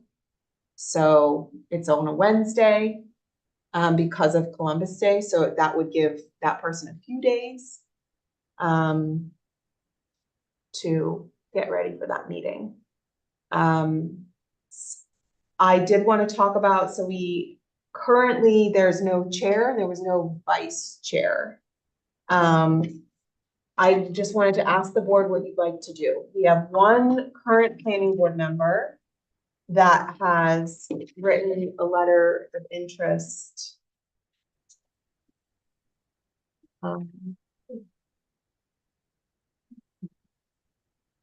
That they could that they would be willing to be the chair. So I wanted to see what you guys think. We currently only have 5 members. If we appoint, it's possible that a new person would want to be the chair, but that's like a big thing. There are things that are due to be signed by the end of the month. So we do need a chair in place by that deadline, although those people that got those approvals, I'm sure, are eager and don't want that time clock to run out, but we do have like an October 27th deadline for some of the maps getting signed. So I just wanted to open the floor, see what you guys think. Can we do a tentative appointment, Mary Lou, or like a temporary The appointment? chair going to the end of this year anyway. Yeah, that's what I was gonna say. The appointment would only go to the end of this year and then you'll make a new appointment Okay. next year, which could be, reappointing the same person or appointing someone new. But we're only talking 3 months. I think it makes sense. I think it makes sense. I'm fine with that. I think we need someone who's able to just keep going Mhm. where they were at Okay. on their agendas. So I personally am fine with it. I would love to for other potentials in the new year and give people, any of the new candidates, like a fair chance is why I was concerned. If we had someone who was like a candidate ready to hit the ground. We do also need to appoint a vice chair. That's also our appointment, right, Mary Lou, or is that the planning board's? Now you can appoint a vice chair. If you don't, they would appoint one. Okay, so And they can do that on a meeting by meeting basis. I see. So that's something that we could, if we also, I reached out to current planning board members and asked for letters of interest regarding the chair. I'm trying to remember what I put in that email, but I didn't ask about the vice chair. So I was thinking of doing that and seeing if anyone, we could possibly make that appointment next week if there was anyone currently on the planning board that was interested in that, and then we would just be protecting ourselves for if, this situation, if we appoint a vice chair, then that person could sign maps and, do all that kind of stuff in the event that the chair is not available for that. So I think it just makes me feel like we should have had a vice chair. Wait, can we get clarification on the timeline for zoning? You want to sign maps by when do we want to appoint someone? When do we want to sign maps? And when do we want to pass the? I think, this is different. This is the planning board. They have with this, I think, state law, certain maps and things have to be signed by the chair and then they're sent to the county. And there's a time deadline on that. So the planning board secretary sent me, there were some things that were done and they were supposed to be signed, but they didn't get signed by the chair before he left. So they're just sitting, waiting. And so Right, so October. people are waiting for the signature so they can get started on their projects. My recommendation is we appoint this person tonight. And so that he can get in the office. He's on the planning board. He used to be the chair. I make a motion to appoint Rick Jones as planning board chair for the term ending December 2020. Or 2024, sorry. We don't think anyone else, is there anyone else that's gonna apply? I sent an email to all existing. Do we have a second? Second. Okay, discussion. I sent an email to all existing planning board members asking for anyone to come forward if So it was just first come, first served. This was on the 20th. So no one else came forward. And I feel like it's important, they have a meeting on the 16th. And to get things moving and taken care of. I also have reached out to our consultant, our planning consultant, we have money, we have funds available in the planning board consultant line. And I was gonna see if he had additional time to do initial reviews, like do some of the things that the chair was doing to help support that, so that he would be taking on some of that review to make sure things are ready for the agenda and stuff like that, but. Okay, I mean, we have a motion and a second. did you have more discussion, Emily? I think I would just be, it seems like a pretty important position, and I would be interested in hearing like, I feel like it would be, I don't know, it just seems like a really tight turnaround, and I would be interested in knowing if there's an option for saying it's temporary, and, you know, we went through, it seemed like there should be a bigger process. It's only 3 months left, or technically like 2.5, I guess. That's why I asked if we could do temporary. But Okay. it's only through the remainder of the year, because I had the same concern, but if it's only through the end of 24, like I'm comfortable to make sure we get people's projects going that have already been approved, that were signed, things like that. Like, I think that it's important that we have someone in charge, and Rick has done the job before. He's familiar with our code. He's been on the planning board for a long time, so. I think for an interim, until we get other people and see what the rest of our planning board will look like after we get some candidates and interviews and do appointments. I think it's safe to make sure that we have backup, and then also appointing a vice chair once we ask the rest of the members, I think is also a great idea. Our It's the only- End of the year. our- Yeah. Our only other option is to leave it as is, and then the planning board selects the person who chairs the meeting, but that person can't sign maps or, so we have, you know. But then we could appoint the person they, Right, which would be out of the pool of 5 people. Like, it depends on when we make appointments, but I think, Yeah, I think regardless, we have to have, that's disappointing that the previous chair didn't. I think this is applied for. sign Everything, but. what'd you say, Mary Lou? I said, this isn't something that is traditionally applied for. It's traditionally just an appointment of the board. So if you've given it to the 5 people who are current members, given them this chance, and it's been 11 days now, and only one person to express interest, you have to continue with the planning board, you know, work getting done. I guess it's just because we didn't say you have to respond by this time. I think that's what makes it uneasy. Because it's just, it feels like then we're just saying first come, first serve, as opposed to, which is fine, just want to make sure that that was clear. I didn't know if I was missing that we said apply by this time. in advance. Understood.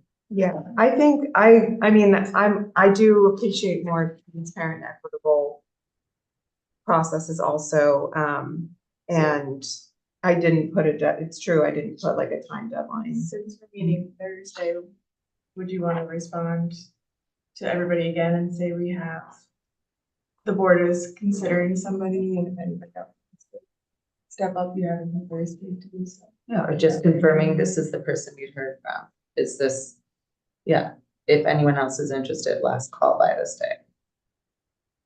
It's not like they didn't know when there wasn't gonna be a planning board chair, guys. Mark left a specific date, the previous planning board chair left a very specific date, everyone knew when his last meeting would be. The entire board needs to conceive it over. Yeah, and we've been talking about it for a while, it's the same thing with how I, when I could find anyone who wanted to come out and reach out to the supervisor could have. It was very Right. publicly Within known a thing. time frame. Yes, but we're at the end, don't have a time. And Because we when didn't have a Renee vice proposed- chair, so we're like getting pushed to this, because not, maps are gonna go unsigned, and that's gonna open us up to liability. If I'm not wrong. And I right? was For just saying, I planning agree with projects. all of that, and then I liked Renee's proposal that says. And we can just finalize it by saying, apply by this time. And then if he's the only one and everyone says no, then. It's kosher, good. Well, we have a motion and a second on the table. For me, if we have some issue with this individual, it's just an appointment. I don't have an issue with this. I was just gonna say, it's, the chair isn't the same as like a member, like, you don't have to like have a process of appointing a new one. One thing that is coming up a lot is there is a lot of chaos in the office because there's no one who is setting the agenda. So everything's just coming in and being handled by the secretary, but she doesn't set the agenda. So if we do want to wait until Thursday, that's just, 8 or 9 more days where all applicants are just, it's, I mean, I meant till this third, to the third. well, we weren't gonna do resolutions. I mean, Okay. Yeah, because you have it earmarked for budget review. Okay, I'm sorry. You could add other town business. yeah, we could. That's only 2 days. I don't like making him have the special meetings and doing resolutions. Personally, after we said we weren't on. I'm sorry, I, no offense, retract my proposal, because I thought it was only 2 days. versus 5 days. Yeah, and I think to Erin's point too, I understand the wanting to be communicative with our board. But what Erin's saying about the office is this is causing like a huge community forward facing communication issue. Because our secretary to that department has no one to direct her because we didn't have a vice chair, we didn't have a. This guy's on there right now. He can't. No. Director. No, it has to be the chair. That's why we need this person appointed. It's the same as if like, if we didn't have a deputy supervisor, no one could have gotten paid till we appointed someone because no one could sign our checks. It's the same basis. This department can't keep going on. But it's It not. does sound pretty, but Well, the issue is, Jasmine is a direct report to me, but I'm not, the planning board and my office are separate, so I'm not directing her about, the chair usually can review the checklist review, put people on the agenda. There's like that kind of communication stuff, plus Yeah, the signing. I The do think it's supervisor is the supervisor of the clerk, but the planning board is an independent board. We can't direct the planning board what to do. They're totally independent, but appointed by you. So I'm gonna call the vote. Okay, so we have a motion and a second on the table. All in favor? Aye. Opposed? Abstain? Motion carries. Okay. And then I think we should talk about a vice chair next week if we get any interest. Okay, Let us know by 3:00. Sometime before the Yeah. meeting on that. yes, and I'm sorry, I try to include that in the communication side. It actually feels like the 20th was like 5 weeks ago. Where's my agenda? Okay. I'd like to table the Highlands Conservation, because I was trying to get us done by 9 tonight, so I'm gonna table that. Okay. Mary Lou, we talked very briefly about the Ulster County Planning Board comments for local law J of 2024, where they did those required modifications. And I just wanted to I wanted to have a discussion about that. I'm not sure if you had a chance to look at those, Mary Lou, but We talked about it. I don't remember getting them. I'm looking now. oh, I sent it last week in an email. it was on, you sent it today on Thursday. Or, yeah, you sent it on Thursday. Last Thursday, yeah, ahead of the hearing. So it's, for the board, I printed out copies. It's the last page of this whole packet. It's that. Let me look again and I'll check just in case it went The back into. page. What was last Thursday's date? Anybody know? Doing good. It does it. 19th. It does this thing where it offsets them. Oh, I thought, I was like, wow, you're complimenting me. It's the Ulster County Planning Board's comments are Just the last page. one packet. Yes.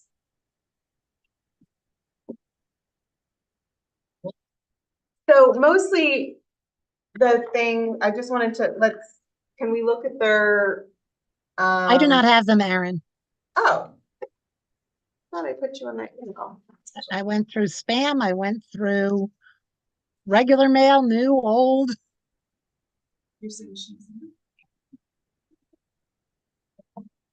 I'll send it to you again. Ava. Thank you.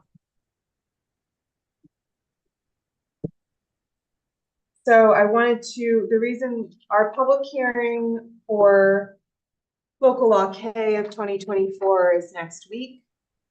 I don't know what is going to happen at that public hearing, but we would really like to adopt this set of changes. So if there's anything based on this referral feedback that makes us want to change anything, we need to do that. So I wanted to talk about By when? Well, it's how many days before adoption? You're gonna make, I'm sorry, you're cutting out, so I didn't know you were talking. I'm sorry, go ahead. I was saying, so we received this, the recommendation from the Ulster County Planning Board. If there's anything in here that makes us want to make any changes to local law J, we need to do that. And then Emily said, by when? And I was saying, well, it needs to happen, 8 days before we adopt it. But I just don't want to keep delaying if we're gonna. Right, I mean, if you're having a public hearing next week and you want to make any changes, it would be good to make the changes prior to the public hearing. Well, But that's, the and that's final, the we final, closed, we closed this public hearing, Mary Lou. oh, okay, I'm sorry, you're talking about decisions, okay. Yes. And So you're this is- also waiting for the zoning map before you pass this, right? Yes. Right, so you So, just have to make it before you pay.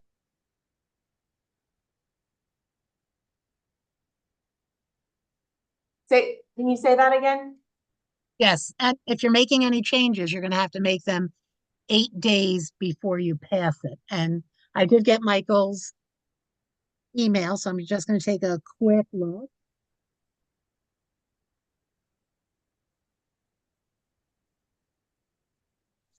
So I would like to override the required mod about planned unit developments. I agree. And we did the zoning, I think the one about the zoning map is null. Yeah. Because I sent that, they got that already, that's Mhm. was referred to them as a separate local law. And I did all the things, so they have all of that. The one that I am the most unsure of is the commercial events facilities as a non-conforming use. They want us to make sure that the language in the non-conforming use section determines the conditions under which it becomes abandoned and can no longer conduct business. And I'm just curious if the proposed non-conforming use is sufficient, or if we're supposed to be adding additional language to that section. So that was what. I read it as they just wanted us to confirm that what it's saying.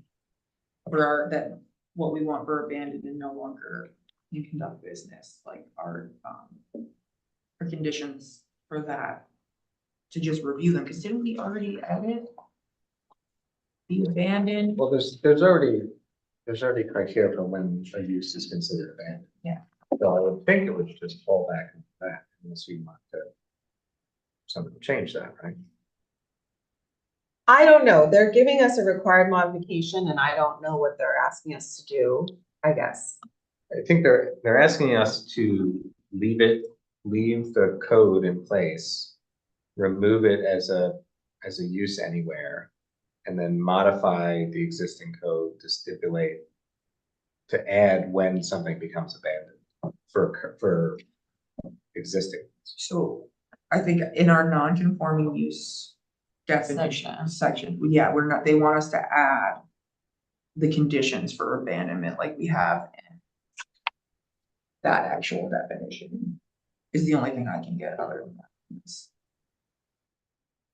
Seems like a good recommendation. Yeah, and the non-conforming use section determines the condition.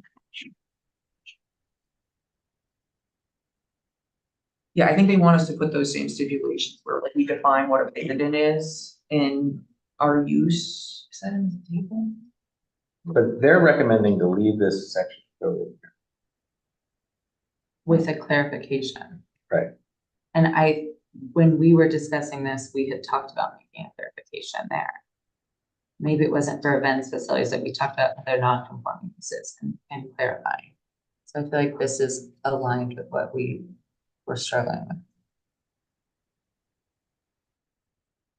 I think we can overrule the modification and have it align with the standard for abandoning uses, for abandoning any of these. How would we do that? I think we already have the conditions under which a use becomes abandoned.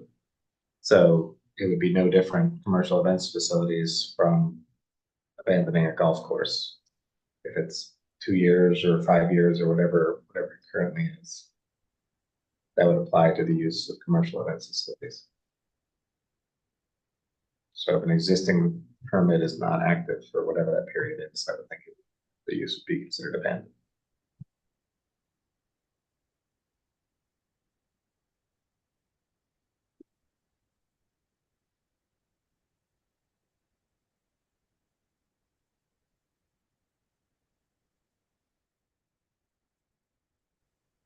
I mean, we can do what they say. I think that's a fine way to approach it too. It's just adding time. Right.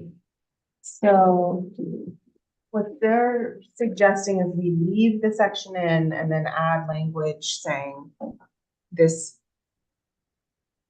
I mean- It's no longer authorized, and here are the conditions under which existing ones lose the use.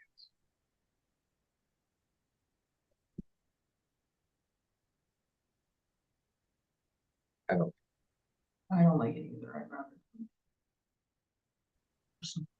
Is it because you can't bring it back once you delete it? No, No, it's just confusing to leave it there and then not allow it. If you delete it, it's a non-conforming use, so then if someone wanted to do it, they still technically could, but they'd have to come before us. could we, I'm just wondering if there's I understand okay. This use, the reason why we're deleting it is because it's very problematic. So if we don't have a section for, it has a schedule, there's like things that you're supposed to do throughout the year that's like part of the permit. And I'm just curious, Mary Lou, if there's any, I'm like concerned if they're about their point is like, if we don't have that section in, are we gonna then somehow do away with some of the regulation that they're currently under? Aren't those part of the approval already then? They do get a approval. Yeah, so it's not like they can suddenly start operating 24 hours, just. But I do think, I'd have to look at their approvals because I think they cite the section of code. Yeah, so. I'm sorry, because I am just seeing this for the first time. So remind me, so are commercial events facilities just being taken out? Yeah, that's what we did in The zoning? I'm sorry? Yes, that's what we did Okay. in the draft. Okay, so those that are already in are grandfathered. But there'll be no more of these commercial events facilities? Correct. Okay. All right. Additional language in the non.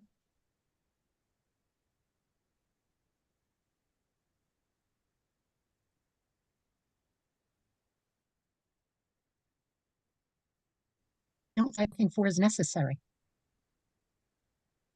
Because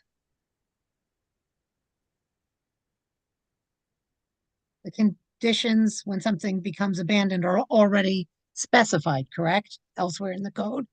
Is that correct? Yes. So if it's already elsewhere in the code, a pre-existing non-conforming is allowed to continue. It's conditions that are specified later in the code. So, Unless you just want to add that something that, so we're just taking it out. But it's like, to me, it's the same as any other pre-existing non-conforming. Why would this be any different?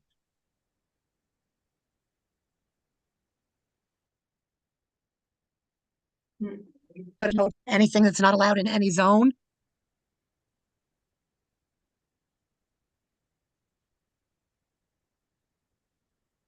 I'm just trying to see. Where is that? You know what? I don't even know. They might be saying exactly what I said. Okay, well, the use, they have no problem with the removal. The town will need to recognize it as a non-conforming use, correct, to those remaining facilities, and may wish to keep the section of the statute while identifying it as a no. Oh, so they're saying just keep it in, but say, however, no more permits will be issued. I don't like that. I think it's just automatically, if it's not in the code anymore, a pre-existing non-conforming, and then it's going to follow the non-conforming use regulations. I think keeping it in is going to make it more confusing.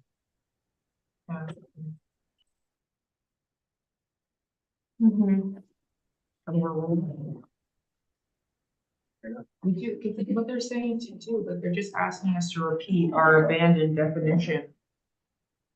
To put this back in and repeat our abandoned definition and say we're not allowing it. Which is gonna be even harder to have code enforcement interpret the way we are intending.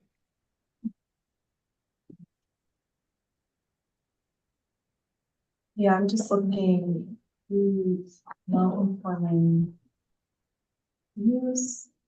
Is this a major change?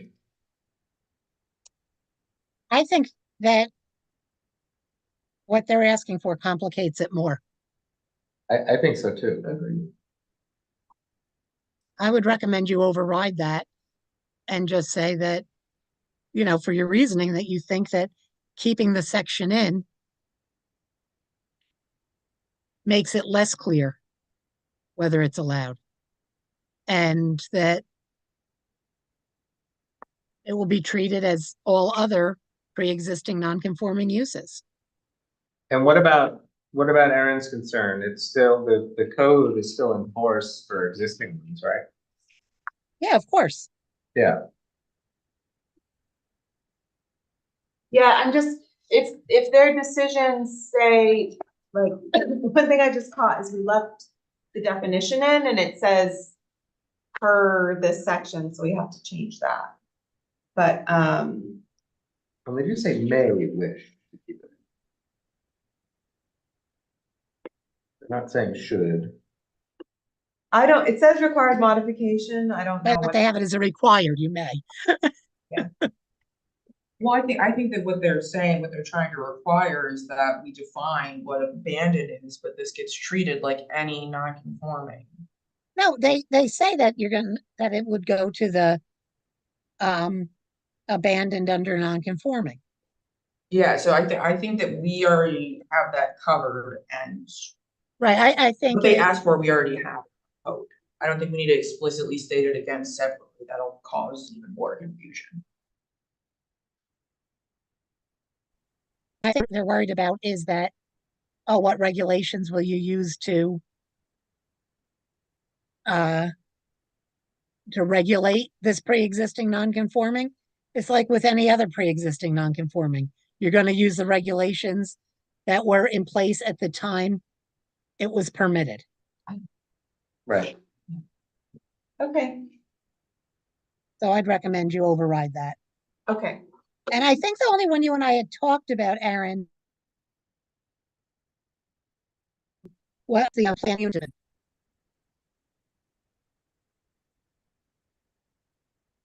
And yeah, it's a tool, but it's never been used in all the years we've had it in there. And you can do overlay districts if you want to. So I would just leave it as is, as you have it in your draft. Okay. So we're gonna we'll override those two. Hmm. The zoning map one we did. They just Zoning map- issued this before we did the referral. Yeah, I would just say that that we agree with that and we have already sent it in. Okay. Okay, so you don't have to override that because it's not really a modification. And we sent it in within the mandatory time frame, gives them the 30 days, right?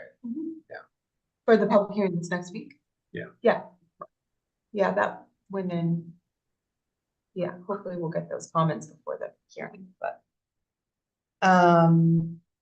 So I will put that on the agenda. I'll put the overriding comments on the agenda. We might wanna, the commercial event facility definition though. We had decided we were gonna keep it in, Lisa. Do you wanna delete the definition or keep it in and just, it just says. What was that? I think she said, huh? So your action, but it's not going to be used anymore. Maybe that's where you add something. Maybe in your definition, you use this is no longer a permitted use, but for those that received permits prior to this amendment. Yeah, right now, the definition says the business use of a parcel for conferences, banquets, festivals, weddings, or similar celebratory or educational facilities conducted ancillary to another approved or allowed use, subject to the standards of 140-35. So I Okay. feel like we should change that. Well, when you're saying that, it's in conformity with another use. What? It's automatic things like that. They're just things that happen.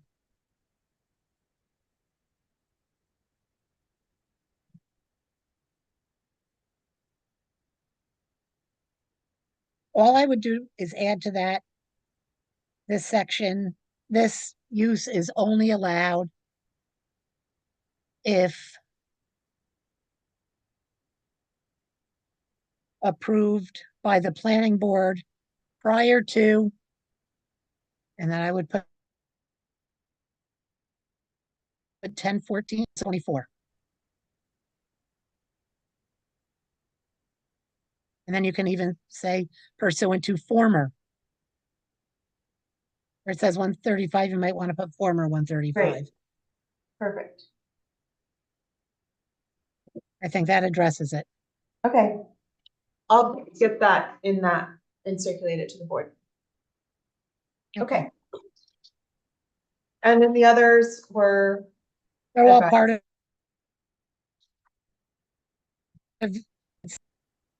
the others are if any changes, and they're all advisory, so you don't have to address them. okay, All right. all right. So the two things I wanted, okay, so that's tabled.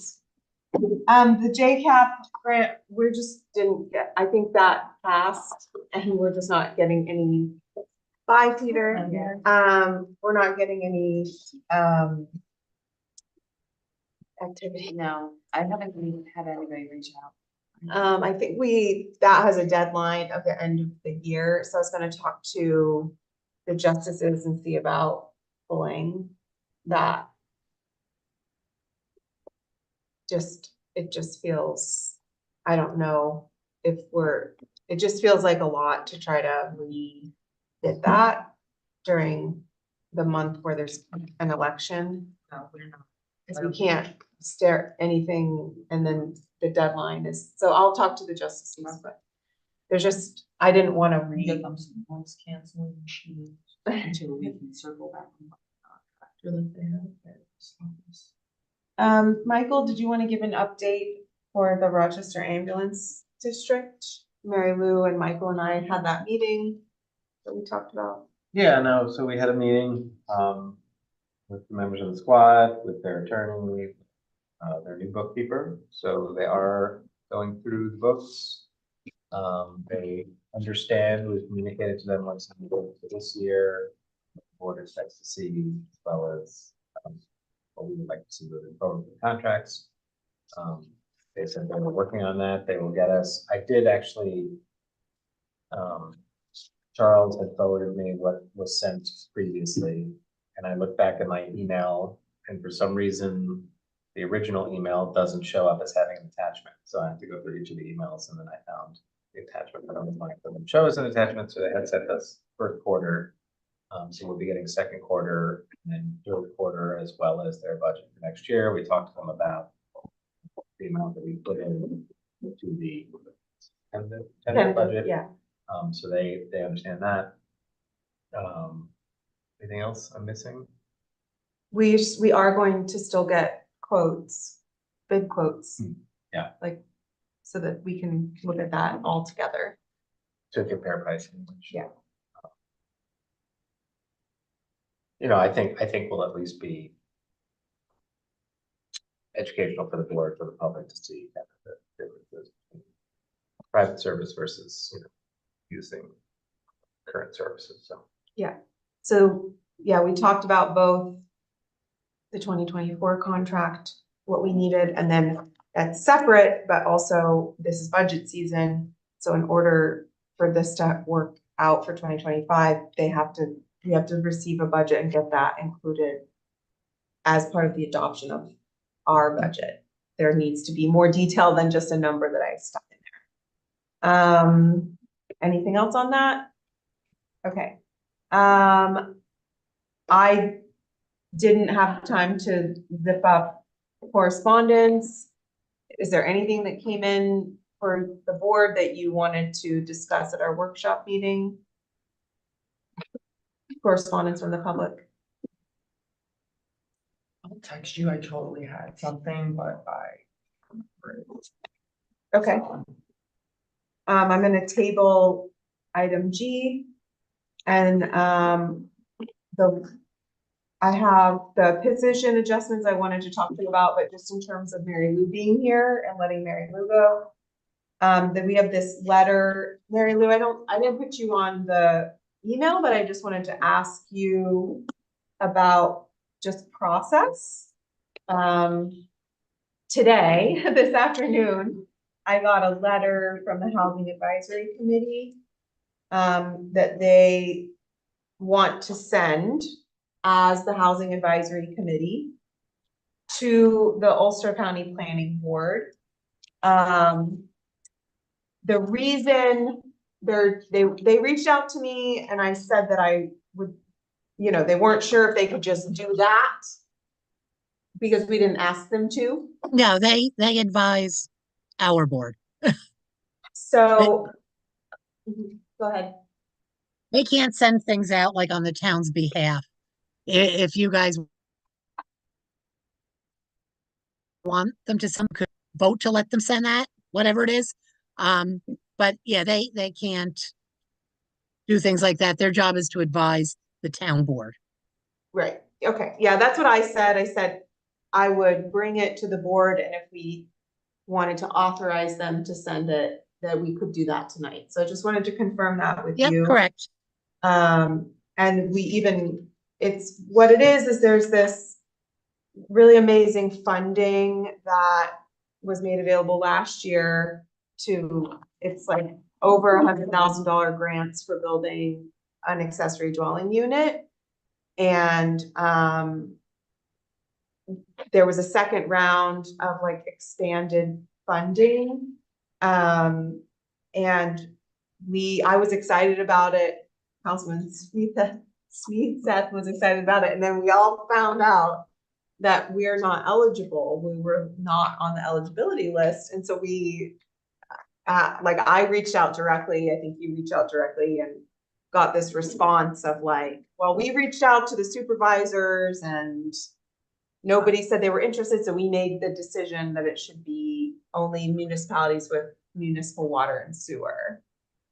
And so the, I expressed disappointment about it already. My Is this April Ulster is County nothing Planning to do Board with or anything RUPCO? Talking about this. or It's by both. RUPCO. Okay, Really asking why we weren't included, so I still have yet to get a response from April about that, because I noticed it in April after the press release was written that they were doing a second round of funding, and I'm extremely disappointed that the county's not.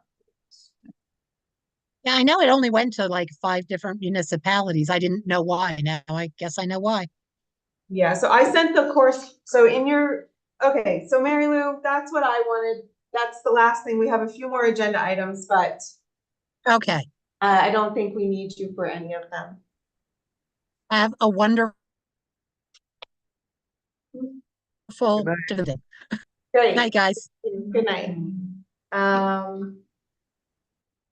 And I want to make sure you're here while we talk about, it's just. Yeah. Have you guys noticed that I keep slurring my words? Getting late. Okay. So while we're on this, I sent you guys the email correspondence I had with Kai. And also, a lot of people think that I'm personally responsible because they've been saying they reached out to the supervisors and we didn't respond. And so I've had maybe 4 people reach out to me and be like, why didn't you allow this to happen in our town? So I kind of reached out to Kai today and was like, hey, but he said no, it was before my time. And Were we in the supervisor? and that they'll make sure, but he said that he did reach out to, because he had told us and the Housing Advisory Committee and others that there's a chance that they could include our community in round 2 if they didn't get enough applicants, but he said the state said no. So now the state is not allowing that.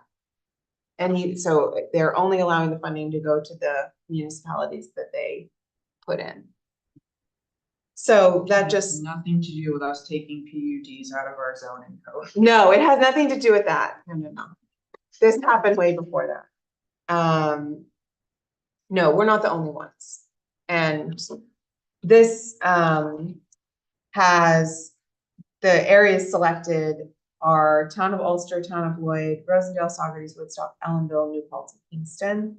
And it has the reasoning for why those were included. So I just wanted to share this email chain with the board.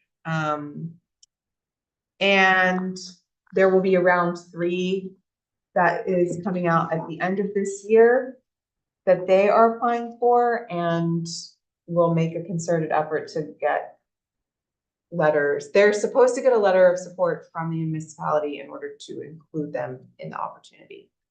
They did not get the letters of support, so then they reached, this email chain explains, then they kind of reached out to specific ones. So we have this letter.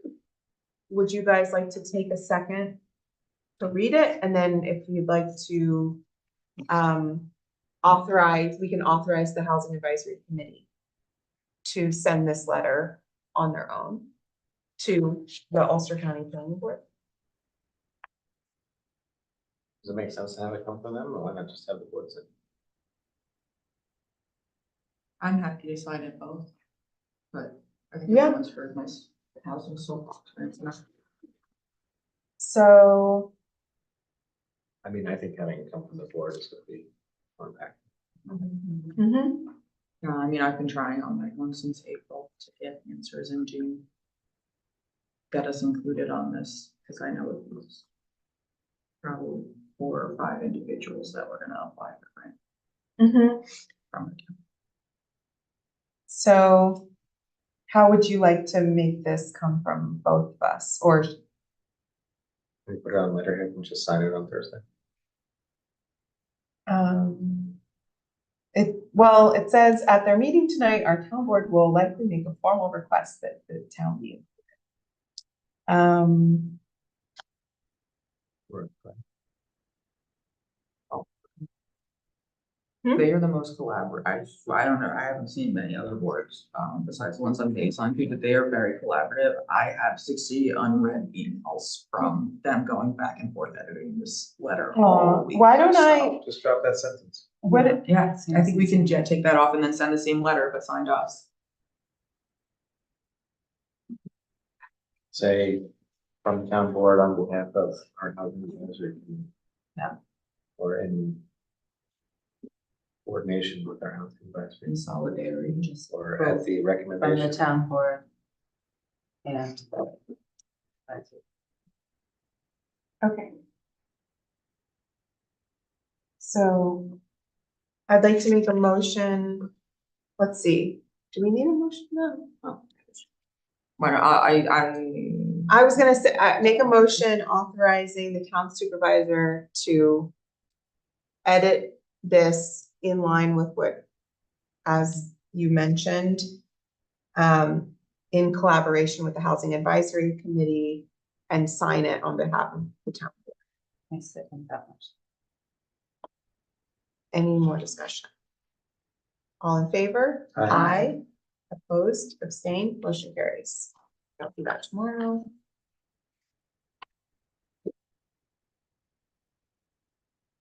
Okay, position adjustment. This is what I wanted to talk to you guys about. This is presented in the budget, but I wanted Kate here to. You're good. I'm sorry. Yeah, You you're know, I wanted Kate here to talk about. So we planned in the budget to move our current highway secretary, who's budgeted for 25 hours a week, as a full-time 40 hours a week clerk, who will, deputy clerk, who will be assigned 25 hours a week to work in the highway department, and the remainder to work in Kate's office, on average. So that in our budget would start in January. That individual would be able to do that now. And in the proposal that I have for the code enforcement office, we talked about this. We have that position now, we can fill it. But what we'd like to do is move the current deputy clerk into the zoning coordinator position. So she would know, Deputy clerk? huh? I motion, yes. Okay, so she would no longer be a deputy clerk. She would move into the vacancy that's about to get created. And then that would mean that Kate has no second deputy. So what I wanted to, I'm so glad that you're eager. I wanted to put this on the agenda next week because I have to do a budget modification that I didn't prepare for the highway. So we're providing additional support to the highway office? No, So my current second deputy will be moved back here and take on a zoning coordinator position. Okay. And then that will leave me without a second deputy. The highway secretary will become the second deputy, given duties of. Okay. we had it like that for a year. Yeah, it was Or two. three. Yeah, Okay. so we had it like that, Back to the then, last second. Okay, then we changed it, and now we now I understand. wanted to change it back, but now we wanna do that now, Instead of. instead of waiting. So we're shuffling personnel. We're shuffling, yes, And increasing one personnel part-time to full-time between two departments, right? and I believe it will cost us, in this budget, it will not cost us any additional funding. In next year's budget, it will be an increase over this year, just because we'll have fully funded two positions that we did not fully fund. I don't know if what I'm saying is making sense, but Yes, I figured thought- out the site. yeah, but because of unspent funds from this year in this municipal code aid position, we have enough funds to cover the updates for the changes for the next, it's 13 weeks basically that we're talking about. So I'd like to make those changes next week. And I talked to all the personnel. I don't think I talked to you about it, but I wanted to make those changes official next week. That's these resolutions here. No, this is for tonight. And that'll give us a week overlap where the current deputy could start transitioning. And so there's just, I'll be able to tell them this week that that's gonna happen next week. And, so we can prepare for that, right? So that'll be effective as of the 14th when we do that. So for this, okay, so we can skip over business meeting review, and I guess, hey, you can just stay for the final. Yeah, that's resolution. Thank you.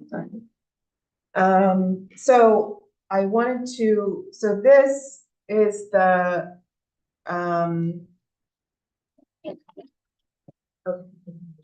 this is the position that we budgeted for. We finally got approved.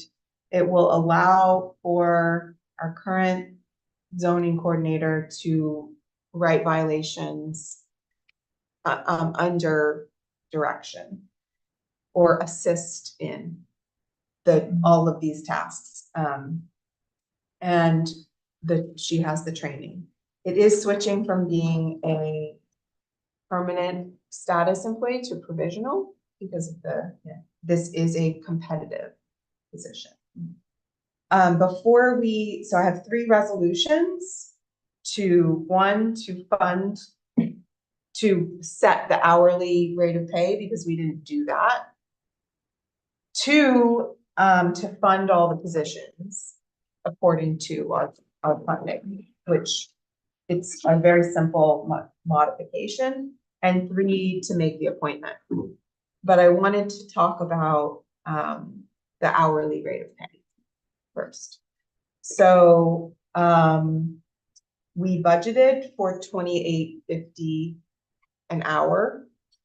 In my proposal, that with the pay scale, that position will be $31 per hour starting in January. We have a request for the pay starting now to be higher than $28.50, so I wanted to bring it to the board. The request gonna match with the adjustment movement. Is the request for January? It's lower. It's a little bit lower, and so we would, in terms of like adjusting the pay scale next year, we'd have to have a conversation about whether we want to just keep it the same as what's in my plan, or Which is lower, the request currently or what's in for January? the request is currently lower than, the request is 30. We budgeted $28.50. I wanted to bring it to you guys because we have to set the hourly. What's in for January? 31. So to me, I think we can offer what's. It's a difference of not very much money from now until the end of the year, but So for me, we can offer what's requested for the short duration, and then it just won't, it's not gonna be an 8%, it would just move up to the January rate in January. Agreed. A second. Okay. That sound good? Okay. So the Town of Rochester Town Board establishes the position of municipal code aide at the hourly rate of pay of $30 an hour for 37.5 hours per week. Do I have that motion? I motion. Second. Any discussion? All in favor? Aye. Opposed, abstained, motion carries. So, this is a budget modification, which we technically don't need a resolution for this, but I thought it was good to do this. The Town of Rochester Town Board authorizes the town supervisor as the budget officer to amend the 2024 general fund budget to include funding for the position of municipal code aide and the zoning coordinator position. So we'll be moving from 8664.120 to 8664.112, $39,600. And from 8664.114 to 8664.112, $12,075. Do I have that motion? I'll make that motion. Second. For discussion, this is actually funding the zoning coordinator position, which was not ever funded. So I moved what's gonna be due at the end of the year for that position from the municipal code aide position and from the fire safety inspector line. So now all those lines will be fully funded to what their expense would be. Overall, there's still money, personnel funds left in that code. So we're not expending more. I'm just moving it so that the positions are gonna match. The budgeted amounts will match what we're gonna expend. And this, I did it for this amount for the hourly, it'll still be funded for that. In the municipal code aide position, we're leaving the amount we need for that position. Any discussion? All in favor?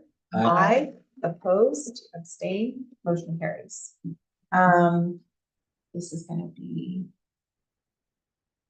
Ooh, effective. I think we can do it effective. The payroll would be easier Yeah, I just started on, if huh? just started on the page. Okay. Okay. So that'll be 10-7. Okay, so I'd like to make this motion that the Town of Rochester Town Board appoint Alyssa Farrell to the position of municipal code aide provisional at the hours and rate established effective 10-7/2024. A second. Any discussion? I'm very excited. Alyssa's very excited. All of this is very, very good for the office. All in favor? Aye. Opposed, abstained, motion carries. Okay, Motion to adjourn. Second. all right. Nine All we thirty-five. need. You don't wanna even order?